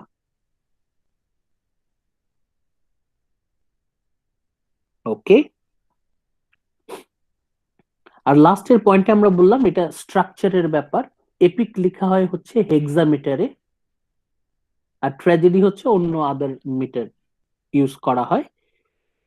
ফোকাস থাকে, ট্র্যাজেডির ফোকাস থাকে হচ্ছে ডায়লগ, ট্র্যাজেডি হচ্ছে ডায়লগ বেসড, ক্যারেক্টাররা তারা দে এক্সচেঞ্জ ডায়লগস, সেজন্য মিটারটা হয় আলাদা। আর এপিক পোয়েম এটা তো ন্যারেটিভ, এখানে তো গল্পের মতো করে বর্ণনা থাকে, এখানে মিটারটা হচ্ছে hexameter. Epic versus tragedy, continue. Epic poetry আনফোল্ডস in a narrative form. Epic poetry যেটা মহাকাব্য, এটা গল্পের মতো গল্প বলতে থাকে, এটা আমাদেরকে গল্প বলতে থাকে। অ্যাজ ইন হোমার্স ইলিয়াড, হোমারের ইলিয়াডটা যেমন এপিক, এটার কাঠামোটা হচ্ছে ন্যারেটিভ ফর্ম। আর tragedy depends on staging for its cathartic effect, as in Oedipus Rex. ইডিপাসে যেমন ট্র্যাজেডির মূল কথা হচ্ছে এটাকে স্টেজে পারফর্ম করতে হবে। Tragedy depends on staging, visualization, দর্শকের সামনে এটাকে স্পেকটাকল আকারে উপস্থাপন করতে হবে for its cathartic effect. Tragedy শুধুমাত্র পড়ে আপনার মধ্যে ওই প্রপার ক্যাথারসিসটা আসবে না, ক্যাথারসিসটা ডিপেন্ড করবে স্পেকটাকল অ্যান্ড সং এর উপর, অভিনেতা অভিনেত্রীদের পারফরমেন্সের উপর কিন্তু এই ক্যাথারসিসটা নির্ভর করবে। আর এপিক এখানে তো দর্শকের মনেই হবে ক্যাথারসিসটা, either the reader will read or the audience will listen to the narrative form. তাহলে এপিক পোয়েট্রি এটা হচ্ছে ন্যারেটিভ, আর tragedy it depends on staging. দুটোই কিন্তু আলটিমেটলি দর্শকের মনে ক্যাথারসিস নিয়ে আসবে, কিন্তু এপিক ন্যারেটিভ ফর্মের মাধ্যমে ক্যাথারসিস নিয়ে আসবে, আর ট্র্যাজেডি স্টেজিং এর মাধ্যমে ক্যাথারটিক ইফেক্ট নিয়ে আসবে। Epic poetry has no need for spectacle. Epic পোয়েট্রিতে পারফরমেন্সের কোনো বিষয় নাই, কোনো কিছু ডেমনস্ট্রেট করার, কোনো কিছু ভিজুয়ালাইজ করার ব্যাপার কিন্তু এপিকে নাই। মহাকাব্যে এখানে স্পেকটেকল, স্পেকটেকল মানে কি? পারফরমেন্স, কোনো কিছু ডেমনস্ট্রেট করা, দেখানো, স্টেজে পারফর্ম করা, এটাকে বলে স্পেকটেকল। এপিকে স্পেকটেকলের কোনো প্রয়োজন নাই, because it gains it design from a large span of time. কারণ অনেক সময় ধরে, দীর্ঘ সময় ধরে কিন্তু ঘটনাগুলো ঘটতে থাকে। এখন এত দীর্ঘ সময় ধরে এতগুলো ঘটনা ঘটে যে সবগুলোকে ভিজুয়ালাইজ করা আসলে practically not possible. Tragedy however is limited in its time frame. ট্র্যাজেডিতে ইউনিটি অফ টাইম আছে, অল্প কিছু সীমাবদ্ধ সময়ের মধ্যে, usually to a single day, সাধারণত একদিনের মধ্যেই ট্র্যাজেডির কাহিনী শেষ করতে হয়। And thus, the spectacle of suffering and horror is necessary for catharsis. যেহেতু অল্প সময়ের মধ্যে সেটাকে ভিজুয়ালাইজ করা জরুরি, এই জন্য spectacle of suffering and horror is necessary for catharsis. Tragedy, এটাতে মূল চরিত্ররা তারা কেমন সাফারিং এর মধ্য দিয়ে যাচ্ছে এবং তারা কেমন হরর সিচুয়েশনের মধ্য দিয়ে যাচ্ছে সেটাকে দর্শকের সামনে ভিজুয়ালাইজ করানো, স্টেজ করানোটা জরুরি, নইলে কিন্তু ওইভাবে ক্যাথারসিস আসবে না। এপিক পোয়েট্রি পড়ে পড়েই, রিড আউট করেই ক্যাথারসিস দর্শকের মনে নিয়ে আসা সম্ভব, কিন্তু ট্র্যাজেডিতে যদি ক্যাথারসিস আনতে চায় তাহলে সেটাকে স্টেজে পারফর্ম করাতে হবে। Catharsis of a tragedy depends on staging. এই হচ্ছে এপিক আর ট্র্যাজেডির মধ্যে পার্থক্য। তাহলে এপিক আর ট্র্যাজেডির মধ্যে পার্থক্যটা আমরা, মূল পার্থক্যটা কি? ট্র্যাজেডিতে জিনিসটাকে পারফর্ম করাতে হবে, নইলে ক্যাথারসিস প্রপারলি আসবে না। শুধুমাত্র পড়ে পড়ে বা শুনে শুনে কল্পনা করে ট্র্যাজেডি থেকে কিন্তু আমরা ক্যাথারসিস দর্শকের মনে পৌঁছে দিতে পারি না। দর্শকের মনে ক্যাথারসিস জাগিয়ে তোলার জন্য ট্র্যাজেডিটাকে ভিজুয়ালাইজ করাতে হবে, স্টেজে পারফর্ম করাতে হবে, স্পেকটেকল জরুরি। আর এপিকে পারফর্ম করানোর প্রয়োজনীয়তা নাই। এপিকটা লেখাই হচ্ছে মানে বেশ লম্বা ভলিউমে, অনেক বড়, দর্শকরা পড়তে পড়তে তাদের মধ্যে ন্যারেটিভ ফর্মে তারা যখন এক্সপ্লোর করতে থাকবে ওদের মধ্যে ক্যাথারসিস ইফেক্টটা চলে আসবে। এপিক হয় দর্শকরা নিজেরাই, পাঠক যারা, either they read out themselves or someone read it aloud and the audience listens, যেটা হোমার করত। হোমার তার দীর্ঘ এপিক সে ছন্দে ছন্দে বলতো এবং মানুষজন মুগ্ধ হয়ে শুনতো, এবং ক্যাথারসিস ওই ন্যারেটিভ ফর্মের মাধ্যমেই দর্শকের মনে প্রবেশ করত।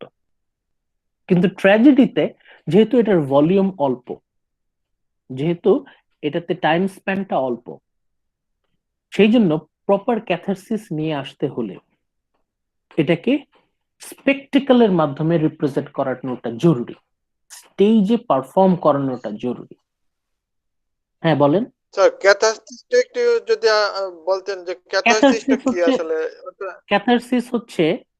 ক্যাথারসিস হচ্ছে যখন দর্শকের মনে ভীতি এবং করুণা, পিটি এবং ফিয়ার, এই দুইটা যখন জাগ্রত হয়, যখন সে আর তার মনের ভয় এবং করুণাকে কন্ট্রোল করতে পারে না, মূল চরিত্রের সাফারিং দেখে তার মনে একটা ভয় আসে যে আমার পছন্দের চরিত্র সাফার করছে, সে যে ভুলের জন্য সাফার করছে আমার মধ্যে একটা ভয় কাজ করবে এবং ভয়ে চোখ দিয়ে পানি বের হবে। আবার মূল চরিত্র সে সাফার করছে, তাকে দেখে করুণা হবে, আহারে বেচারা, সেটা দেখেও চোখ দিয়ে পানি পড়বে। আমাদের যে পিটি এন্ড ফিয়ার, এই দুইটা emotion we will not be able to control. যখন এগুলো উপচে বের হয়ে আসবে এই দুইটা ইমোশন, তখনই আমাদের মধ্যে ক্যাথারসিস আসবে। ক্যাথারসিস মানে হচ্ছে পারজেশন অফ পিটি এন্ড ফিয়ার। দর্শকের মনে ভীতি এবং করুণার এটা যখন উপচিয়ে বের হয়ে আসবে, পারজেশন হবে, তখন এটাকে বলে ক্যাথারসিস। এপিকে যদি ক্যাথারসিস আনতে হয় তাহলে এপিকে ক্যাথারসিস আসে হচ্ছে ন্যারেটিভ ফর্ম, আস্তে আস্তে। কিন্তু ট্র্যাজেডিতে যদি ক্যাথারসিস আনতে হয় তবে সেটাকে পারফর্ম করতে হবে, স্টেজে পারফর্ম করতে হবে, স্পেকটেকল আকারে দেখাতে হবে। The spectacle of suffering and horror is necessary for catharsis. এটা আপনারা আরো স্টাডি করবেন, তাহলে ক্লিয়ার হবে। সাবজেক্টিভিটি অর ইররেশনালিটি, এটা আমরা অলরেডি আলোচনা করেছি, আমরা জাস্ট রিপিট করছি। সাবজেক্টিভিটি এন্ড ইররেশনালিটি কি বোঝায়? যিনি কবি, the poet, should take as little part as possible. কবিকে যতখানি পার্সোনালি ইনভলভ হওয়া যায়, the poet should take as little part as possible in the actual story of the epic. মানে কি? এর মানে হচ্ছে কবি যেন তার পার্সোনাল মতামত, পার্সোনাল অপিনিয়ন খুব বেশি না দেন। লিমিটেড ফার্স্ট পার্সন ন্যারেশন থাকতে হবে, মানে কবি ঘটনাতে অত বেশি পার্সোনালি ইনভলভড হবেন না। এবং and no personal appearances in scenes if possible. কবি পার্সোনালি সেই সিনগুলোতে যেন উপস্থিত না থাকেন। এর মানে কি? এর মানে হচ্ছে কবি এমন ভাবে প্রেজেন্ট করবেন যাতে দর্শকরা নিজের মতো করেই বুঝে নিতে পারে। কিন্তু কবি যদি চায়, আমি চাই দর্শকরা এইভাবে বুঝুক, তাহলে ভুল হবে। দর্শকদেরকে একটু ফ্রিডম দিতে হবে, স্বাধীনতা দিতে হবে, দর্শকদেরকে একটু স্বাধীনতা দিতে হবে। এই জন্য যত কম সাবজেক্টিভ হওয়া যায়, যত কম পার্সোনাল অপিনিয়ন দেয়া যায়। পোয়েটকে খুব বেশি পার্সোনাল অপিনিয়ন দেয়া থেকে বিরত থাকতে হবে। দর্শকরা যেন নিজে নিজেই তাদের অর্থগুলো, তাদের ব্যাখ্যাগুলো নিজেরা নিজেরা তৈরি করে নিতে পারে। অডিয়েন্সকে সেই স্বাধীনতা দিতে হবে। এখন কবি যদি মনে করে আমি চাই দর্শকরা এটাই ভাবুক, তাহলে কিন্তু সেটা জোর জবরদস্তি হয়ে যাবে। দর্শকদেরকে জোর করা যাবে না, জোর করে কোনো কিছু মিনিং তাদেরকে গিলিয়ে দেওয়া যাবে না। এটা কি স্যার ইপিকের ক্ষেত্রে? এটা দুইয়ের ক্ষেত্রে, এটা সবকিছুর ক্ষেত্রেই।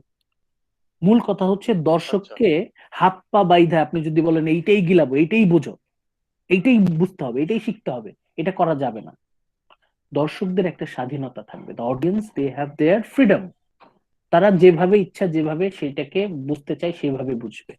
দর্শকদেরকে এইটুকু স্বাধীনতা দিতে হবে। অ্যাট দ্য সেম টাইম একই সাথে wonderment created by absurdity, indulging the reader's pleasure is allowed in an epic poem.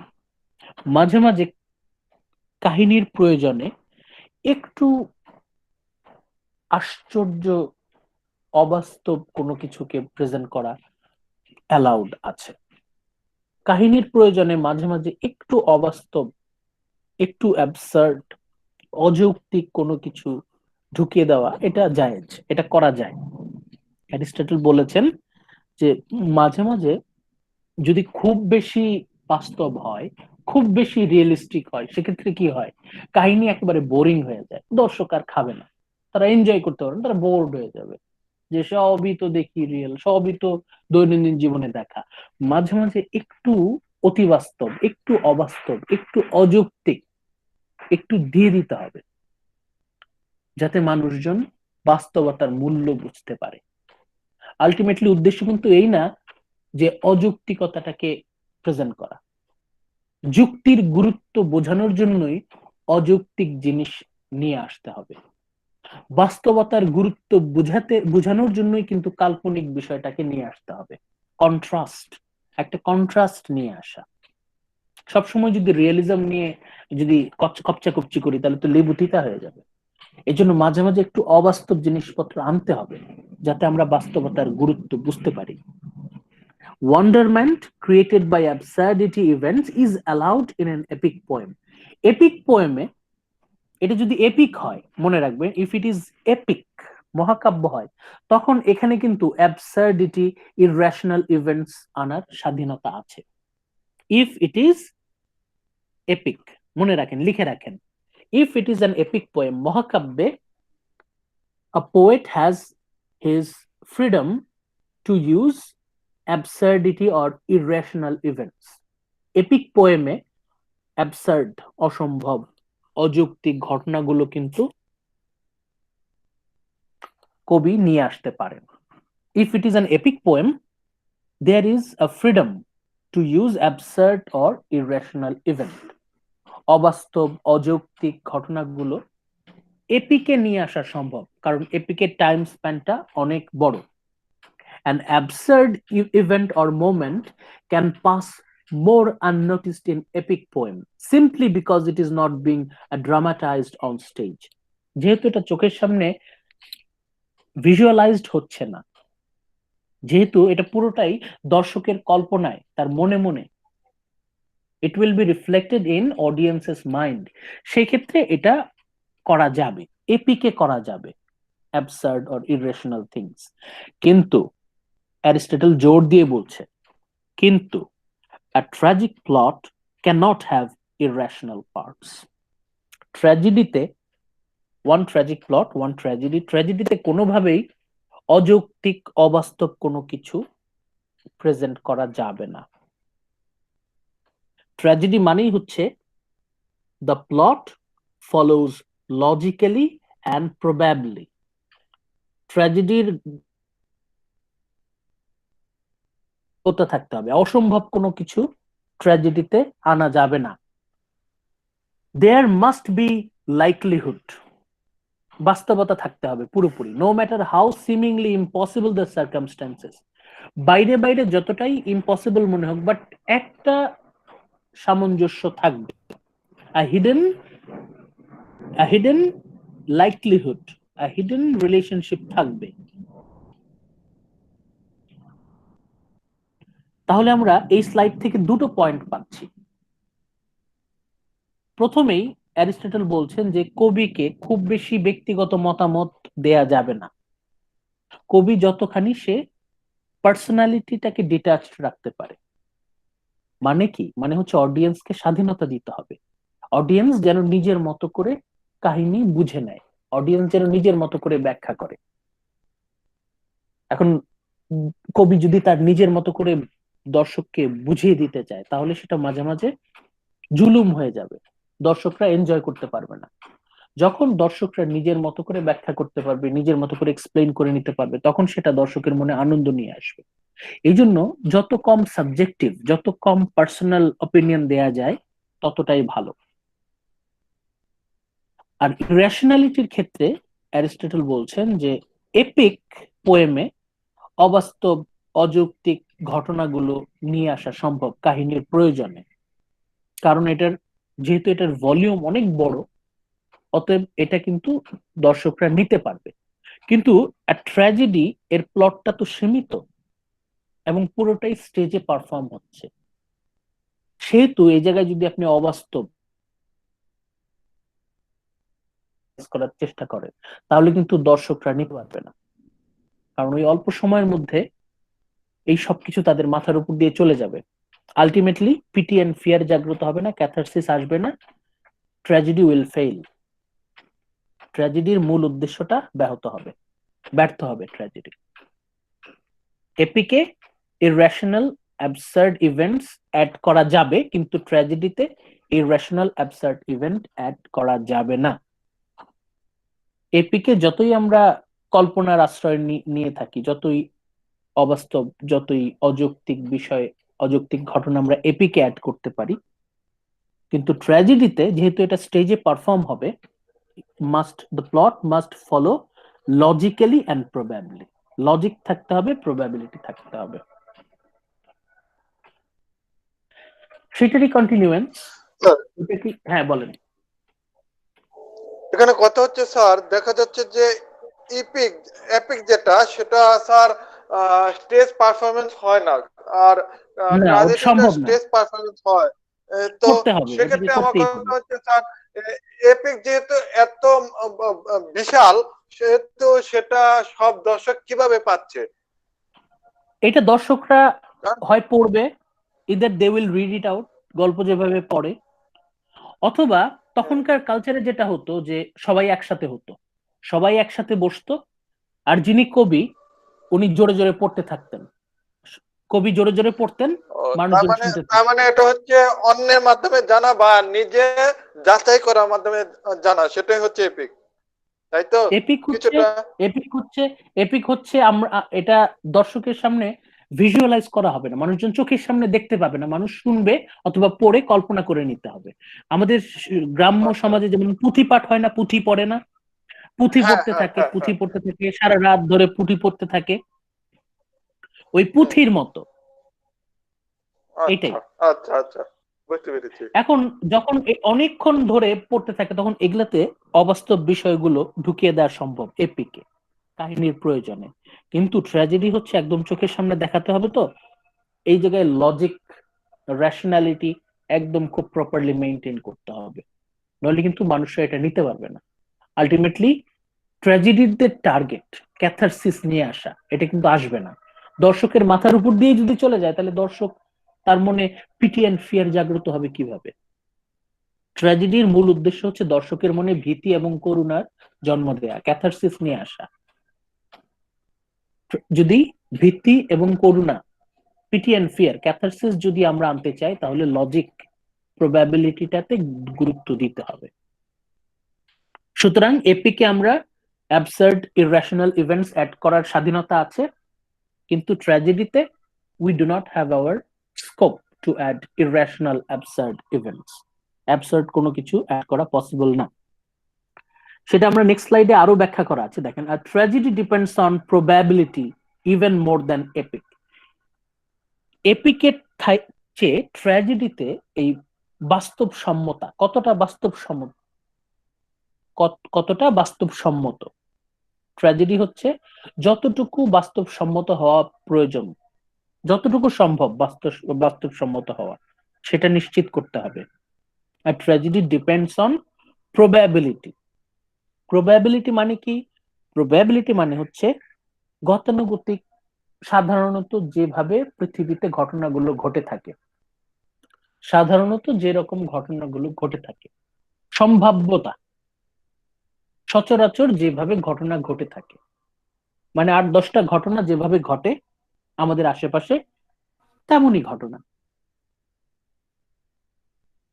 In that the events are dramatized. সেই সচরাচর যে ঘটনাগুলো ঘটে সেই ঘটনাগুলোকেই একটু ড্রামাটাইজড করা হচ্ছে, একটু ড্রামাটিক ওয়েতে দর্শকের সামনে উপস্থাপন করা হচ্ছে, forcing us to filter all the events on stage through our own experience and classify it either rational or absurd. ঘটনাগুলো যখন ঘটে তখন দর্শক, সবার মধ্যেই মোটামুটি সব ধরনের দর্শকরাই কোনো কিছু তাদের সামনে ঘটে তখন তারা সাথে সাথে জাজ করে ফেলে, এটা কি সম্ভব নাকি অসম্ভব, is it rational or absurd. যখন সেটা রেশনাল হয় তখন দর্শকরা, বেশিরভাগ দর্শক তারা মন দিয়ে দেখে, আর যদি সেটা অ্যাবসার্ড হয় তাহলে সেটা বেশিরভাগ দর্শকই সেটা অ্যাভয়েড করে। যদি দর্শক সেটা অ্যাভয়েড করে তাহলে তার সেটা সাকসেসফুল হবে না। দর্শকরা যেন সেটা পারফেক্টলি নিতে পারে, তারা যেন সেটা প্রপারলি একসেপ্ট করতে পারে, এই জন্যই কিন্তু এই রেশনালিটির প্রয়োজনীয়তা আছে। তার মানে ট্র্যাজেডি মাস্ট বি রেশনাল, এখানে অবাস্তব কোনো কিছু আনা যাবে না। এপিক পোয়েমে সেই সুযোগটা আছে। Epic poem allows a balancing of irrational with pleasures of indulgence. Epic পোয়েট্রিতে যেহেতু এটা অনেক বড় কাহিনী, তো এখানে একটু অবাস্তব, একটু মানে অসম্ভব কাল্পনিক বিষয়বস্তু আসতে পারে। যেহেতু এটা মানুষ মনে মনে কল্পনা করছে, এটা কিন্তু সে ওই ওই সময় এটা তখন জাজ করবে না, কারণ কবি এমন ভাবে দর্শকের মনোযোগ আকৃষ্ট করেছেন যে কল্পনায় সে অনেক কিছুই কল্পনা করতে চায়, কিন্তু বাস্তবে যখন আপনি স্টেজে পারফর্ম করবেন তখন কিন্তু দর্শকরা রিয়্যাক্ট করবে। ট্র্যাজেডির বেলায় ভুলেও অসম্ভব অবাস্তব কোনো কিছু স্টেজে পারফর্ম করানো যাবে না। If, however, he finds that the action is false, দর্শক যদি দেখে অ্যাকশন এটা ফলস, অবাস্তব, then the casual chain of plot is broken, তখন আসবে না, ফেইল করবে জিনিসটা। কোনা যত অবাস্তব বিষয়বস্তু এপিকে আমরা আনতে পারি, কিন্তু ট্র্যাজেডিতে সবকিছু রেশনাল, লজিক্যাল, প্রবাবল হতে হবে। প্রবাবিলিটি, রেশনালিটি প্রপারলি মেনটেন করতে হবে ট্র্যাজেডিতে, না হলে আমাদের খুব বেশি বাকি নাই। এটা তো অলরেডি আমরা বলে আসছি যে in writing poetry critical difficulties and the solution, কবিতা লিখতে গেলে কিছু ঝামেলা আছে, কিছু ডিফিকাল্টিজ আছে, এবং তার কিছু সলিউশন নিয়ে আলোচনা করেছেন Aristotle. Aristotle next tackles critical difficulties that a poet may face. বাস্তবতাকে অনুকরণ করাই তো পোয়েট্রি, মাইমেসিস অফ রিয়ালিটি, অনুকরণ করা, and the solution that will ensure his success. He names three major solution. উনি তিনটা সলিউশনের প্রস্তাব করছেন for poets in attempting to imitate action and life. What is poetry? Poetry হচ্ছে mimesis of reality. এখন কথা হচ্ছে আমরা কিভাবে অনুকরণ করব? কবিতা মানে কি? বাস্তবতার অনুকরণ। এখন সমস্যা হচ্ছে আমরা কিভাবে অনুকরণ করব? How should we imitate action and life? The poet must imitate either as they are. কবি যেমন দেখছেন হুবহু ওইভাবেই অনুকরণ করতে পারেন। The poet must imitate either things as they are.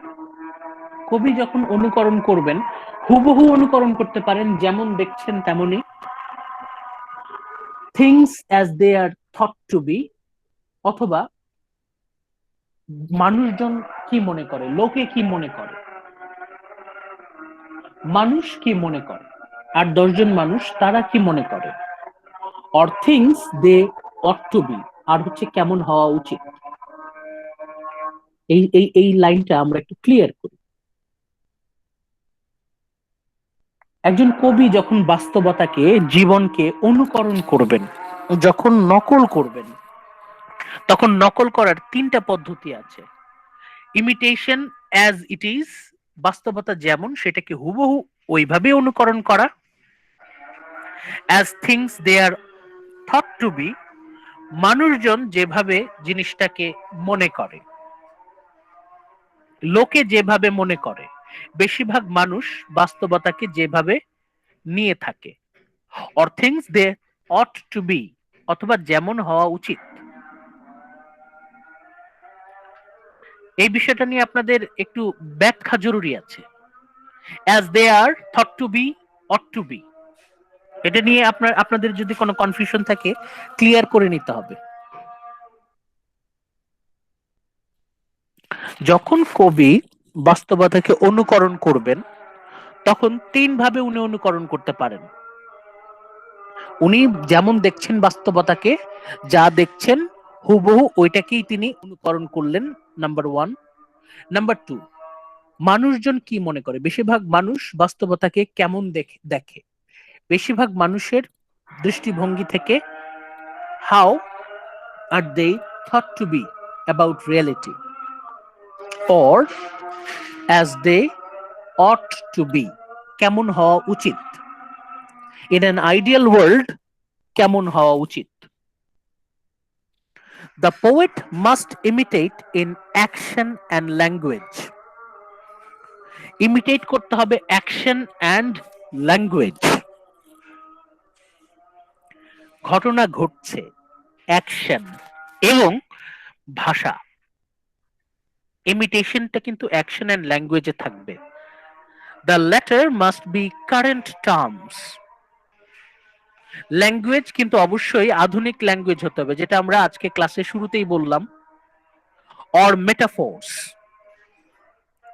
ল্যাঙ্গুয়েজে অবশ্যই আধুনিক শব্দ ইউজ করতে হবে, current, modern words, or metaphor, যেটা আমরা ক্লাসের শুরুতেই বলেছি, এই যে কারেন্ট টার্মস, মেটাফোর্স।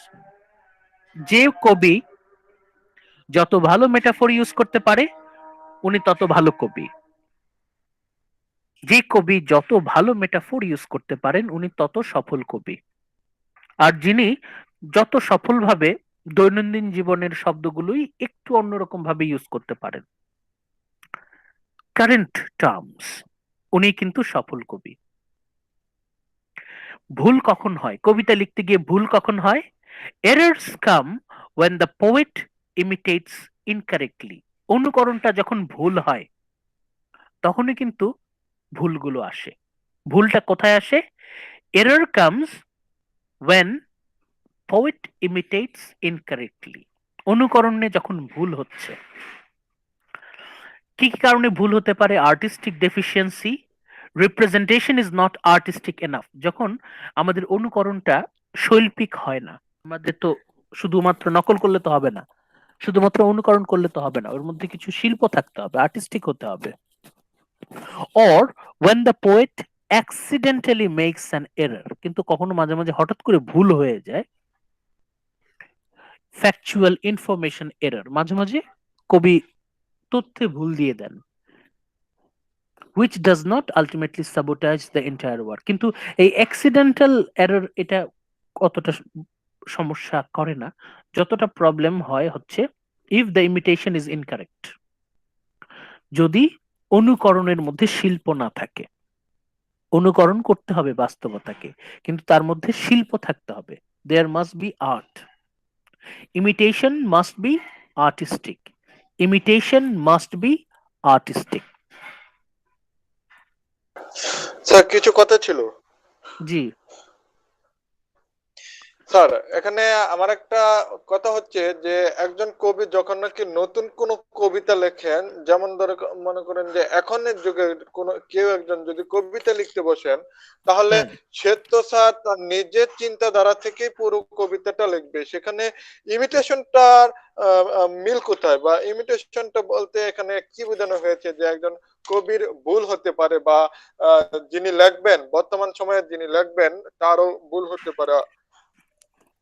মানে আচ্ছা এখানে কবির ইমিটেশনটা কিভাবে উপস্থাপিত হয় কবিতায়, আচ্ছা, এটা একটা ভালো যদি প্রশ্ন। একটু ব্যাখ্যা করতেন।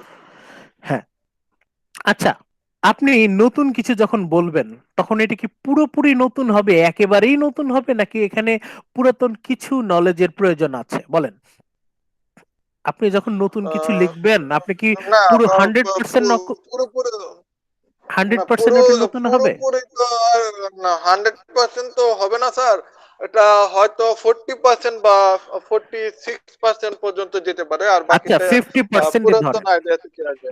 আচ্ছা ধরেন, জি অর্ধেকই তো আপনি পুরাতন কথা বলবেন না। আপনি মোটামুটি অর্ধেক তো আপনাকে পুরাতন কথা বলতে হবে, বলতে হবে কিনা বলেন? জি, সেটা অবশ্যই। এখন ওই অর্ধেক কথা আপনি যদি অনুকরণ না করেন তাহলে কি আর অর্ধেক কথা পুরাতন কথা হবে? ধরেন আপনি পুরাতন কথা বলতে চাচ্ছেন, আপনি যদি অনুকরণ না করেন তাহলে কি পুরাতন কথা হবে? না স্যার, এইবার আনসারটা পেয়েছি ভালোভাবে। ধরেন আপনি একেবারে নতুন কথাই বলবেন, আপনাকে কিছু না কিছু অনুকরণ করতেই হবে। হয় আপনার দাদা বলেছে, আমার দাদা এইভাবে বলেছে, হয় আমার টিচার বলেছে, কিন্তু আমার ধারণা জিনিসটা এমন। আপনাকে তো অনুকরণ যদি আপনি না করেন তাহলে তো আপনি নতুন কিছু বলার প্ল্যাটফর্মে পাবেন না, আপনাকে তো সেই স্টেজে আসতে হবে, তাই না? অনুকরণ করে আমরা একটা পজিশনে আসি, মানুষের দৃষ্টি আকর্ষণ করি। অনুকরণ করলে মানুষজন বুঝতে পারে এই তো, আমি তো এটা জানি তো। যখনই সে দেখে যে আমি এটা জানি, আবার যদি সে যা জানে আপনি তাই দেখালেন, তাহলে তো সে আর বলবে আরে সবই তো জানি, তুমি নতুন কিছু বলো। পুরোপুরি অনুকরণ করলে হয় না, সেখানে নিজস্ব কিছু বিষয় নিয়ে আসতে হয় যাতে দর্শকরা আকৃষ্ট হয়, যাতে তারা কিছু শিখতে পারে। আপনি নতুন কিছু বলতে চান, তার আগে আপনাকে পুরাতন কিছু বলতে হবে। পুরাতন কিছু বলতে চান, আপনাকে মাইমেসিস এর মধ্যে দিয়ে আসতে হবে, আপনাকে অনুকরণ করতে হবে। অনুকরণ কোথা থেকে আসবে? হয় আপনার বাবা মা, আত্মীয় স্বজন, দাদা দাদি শিখিয়েছে, ফ্যামিলি আপনাকে শিখিয়েছে, সেটা আপনি অনুকরণ করবেন। অথবা আপনার সমাজ, আপনার বন্ধু বান্ধবরা আপনাকে শিখিয়েছে, সেটা আপনি নকল করবেন। অথবা আপনার শিক্ষক, আপনার শিক্ষা প্রতিষ্ঠান, ধর্মীয় প্রতিষ্ঠান, রাজনৈতিক প্রতিষ্ঠান আপনাকে শিখিয়েছে, আপনি সেটা অনুকরণ করবেন। অনুকরণ করে একটা জেনারেল গ্রাউন্ডে, ফাউন্ডেশনে আসার পর তখন আপনি নিজের মতামতটা দিবেন। আপনি যতই নতুন কিছু বলতে চান, আপনাকে পুরাতন কিছুর মধ্য দিয়েই আসতে হবে। আচ্ছা, তাহলে আজকে মনে হয় আমরা আর ওটাতে যেতে পারছি না, তাহলে এটা থাক, আমরা এটা নেক্সট ক্লাসেই আসি, লেকচার 7। তাহলে আমরা আজকে অনেক বেশি প্রেশার হয়ে যাবে, আপাতত আমরা 6এই থাকি। তাহলে 6এই এটা আপনারা ভালো করে দেখেন। এই যে আজকে আমাদের ফোকাসটা মেটাফোর নিয়ে আলোচনা করলাম, মেটাফোর। তারপর কবিকে আধুনিক ভাষা ব্যবহার করতে হবে, দৈনন্দিন জীবনের কন্টেম্পোরারি সমসাময়িক শব্দগুলো নিয়ে ব্যবহার করে একটু অন্যরকম, দৈনন্দিন জীবনের শব্দগুলোই একটু অন্যরকম করে ব্যবহার করা, সাধারণ শব্দগুলোকে একটু অসাধারণ ভাবে ব্যবহার করা, সেইখানেই কিন্তু কবির ক্রিয়েটিভিটি, সৃজনশীলতা। তারপর এপিক পোয়েট্রি আর ট্র্যাজেডির মধ্যে আমরা মিল খুঁজে পেলাম, তুলনা, তারপর পার্থক্য করলাম। হুম। তারপর সাবজেক্টিভিটি অ্যান্ড ইরেশনালিটি, এই ক্ষেত্রে বললাম যে এপিকে সাবজেক্টিভ হওয়ার, সাবজেক্টিভিটি হচ্ছে দুইটার ক্ষেত্রেই, কবি যত কম সাবজেক্টিভ হবেন তত সেটা ভালো হবে, কারণ দর্শকের উপর চাপিয়ে দেওয়া যাবে না, মিনিং এক্সপ্লেনেশন চাপিয়ে দেওয়া যাবে না, বরং অডিয়েন্স যাতে, রিডার যাতে নিজেই নিজের মতো করে বুঝে নেওয়ার স্বাধীনতাটা পায়। ইরেশনাল অ্যাবসার্ড ইভেন্টস, এটা এপিকে ইউজ করা যাবে যেহেতু এপিকের লেন্থটা অনেক বেশি, কিন্তু ট্র্যাজেডিতে কোন রকম illogical part, absurd part use করা ঠিক না। প্রবাবিলিটি, লাইকলিহুড, ট্র্যাজেডিতে অবশ্যই এটা মেনে চলতে হবে, কারণ ট্র্যাজেডিতে সবকিছু তো স্টেজে পারফর্ম করানো জরুরি। মানুষের যদি চোখের সামনে যেটা পারফর্ম করা হচ্ছে সেখানে যদি সে অসম্ভব, অবাস্তব, অযৌক্তিক কিছু দেখতে পায়, তাহলে সেটা সে গ্রহণ করবে না। এটা মানুষের tendency. when you will visualize something absurd, when you will stage something illogical absurd, তখন মানুষ সেটা গ্রহণই করবে না, সেটা মানুষ বর্জন করবে, রিজেক্ট করবে। তাহলে আপনি ক্যাথারসিস কিভাবে আনবেন? আপনি যদি ন্যারেটিভ ফর্ম, গল্পের মাধ্যমে যদি একটু একটু করে অবাস্তব, একটু একটু করে অসম্ভব কোনো কিছু নিয়ে আসেন, তাহলে মানুষজন কিন্তু সেটা নিতে পারে, যেহেতু সব পুরোটাই তার মাথার মধ্যে কল্পনায় ঘটছে। কল্পনায় অনেক কিছুই ঘটতে পারে, কিন্তু যখন আপনি স্টেজে ঘটাবেন তখন আপনাকে সাবধান থাকতে হবে। লজিক, প্রবাবিলিটি, রেশনালিটি, এই বিষয়গুলো মাথায় রাখতে হবে। যদি আপনি ইললজিক্যাল, অ্যাবসার্ড, ইররেশনাল কোনো কিছু যদি আপনি স্টেজে পারফর্ম করেন, সেক্ষেত্রে কিন্তু দর্শকরা সেটাকে সহজভাবে নিবে না। আলটিমেটলি আপনার ট্র্যাজেডি উইল ফেইল, ক্যাথারসিস আসবে না। আপনারা দেখতে থাকেন, আমরা তাহলে 7টা পরেই করি, 7টা বেশি হয়ে যাবে, জুলুম হয়ে যাবে। আমরা নেক্সট ক্লাসে ফিনিশিং দিয়ে দেবো। আজকে ফিনিশিংটা না দিয়ে আমরা বরং ওই বৃহস্পতিবার দিন 11:30 আমাদের নেক্সট ক্লাস, ওই দিনই আমরা এটাকে ফিনিশিং দেই। আপনারা আস্তে আস্তে নিতে থাকেন।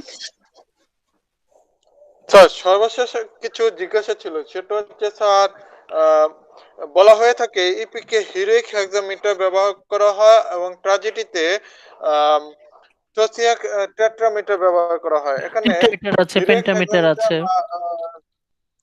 স্যার এটা, এই তিনটা বিষয় যদি একটু ক্লিয়ার করে দিতেন যে এগুলো কি বা এগুলো দ্বারা কি বোঝানো হয়েছে, একটু যদি বলে দিতেন। এটা হচ্ছে টেকনিক, এটা হচ্ছে কবিতা লেখার টেকনিক, ল্যাঙ্গুয়েজ, এটা স্ট্রাকচার টেকনিক। আপনি করেন, ওই যে ডিকশনারি অফ লিটারি টার্মস আছে ওখানে গিয়ে, অথবা আপনি ওই গুগলেও সার্চ দিতে পারেন হেক্সামিটার কি। এটা হচ্ছে ওদের মিটার গোনার একটা একটা টেকনিক। এটা ছন্দ ছন্দ ছন্দ গোনার একটা টেকনিক। হেক্সা মানে হচ্ছে 6টা থাকবে, 6টা মিটার থাকবে, 5টা থাকবে, এরকম। হেক্সামিটার, এপিকে হচ্ছে হেক্সামিটার, সেন্টেন্স গুলো হচ্ছে এই ছয় ছয় মাত্রায় থাকে, আর ট্র্যাজেডিতে হচ্ছে পেন্টা বা টেট্রা থাকে। টেট্রা 4 অথবা পেন্টা, এটা হচ্ছে পুরোটাই টেকনিক্যাল। কবিতা যখন আমরা লিখি তখন তো ছন্দ মাপি না, ছন্দ মেপে করি, 6টা ছন্দ আছে, 5টা ছন্দ আছে। এপিকে হচ্ছে 6টা ছন্দ, ওরা যখন ছন্দ হিসাব করে তখন 6টা, আর ট্র্যাজেডিতে হচ্ছে 5টা। এটা আরো ক্লিয়ার হবে আপনারা যদি ইয়েতে দেখেন, ওই এটা তো আপনাদের ইয়ে পড়ার কথা ছিল, ওই ইন্ট্রোডাকশন টু লিটারেচার পোয়েট্রিতে পড়ার কথা ছিল। যদিও আপনার dictionary of literary terms Kathleen মর্নারের যে বইটা আছে অথবা কার্ডনের বই আছে, ওখানে গিয়ে মিটারের এটা আপনাদের আবার রিভাইজ করে নেবেন তাহলে কাইন্ডলি। এটা হচ্ছে যখন ছন্দ হিসাব করে তখন কয়টা ছন্দ আছে, এপিকে 6টা, একটা একটা সেন্টেন্সে 6টা ছন্দ থাকে, ওই অনুযায়ী হিসাব করা থাকে। ঠিক আছে জুনায়েদ, জি বুঝছেন? স্যার, বুঝতে পেরেছি। আচ্ছা ঠিক আছে, আজকের মতো আমরা শেষ করি, আমাদের পরে অনেকেরই ক্লাস আছে। ভালো থাকেন তাহলে। আসসালামু আলাইকুম ওয়া রাহমাতুল্লাহ। ওয়ালাইকুম আসসালাম, ভালো থাকেন, টেক কেয়ার।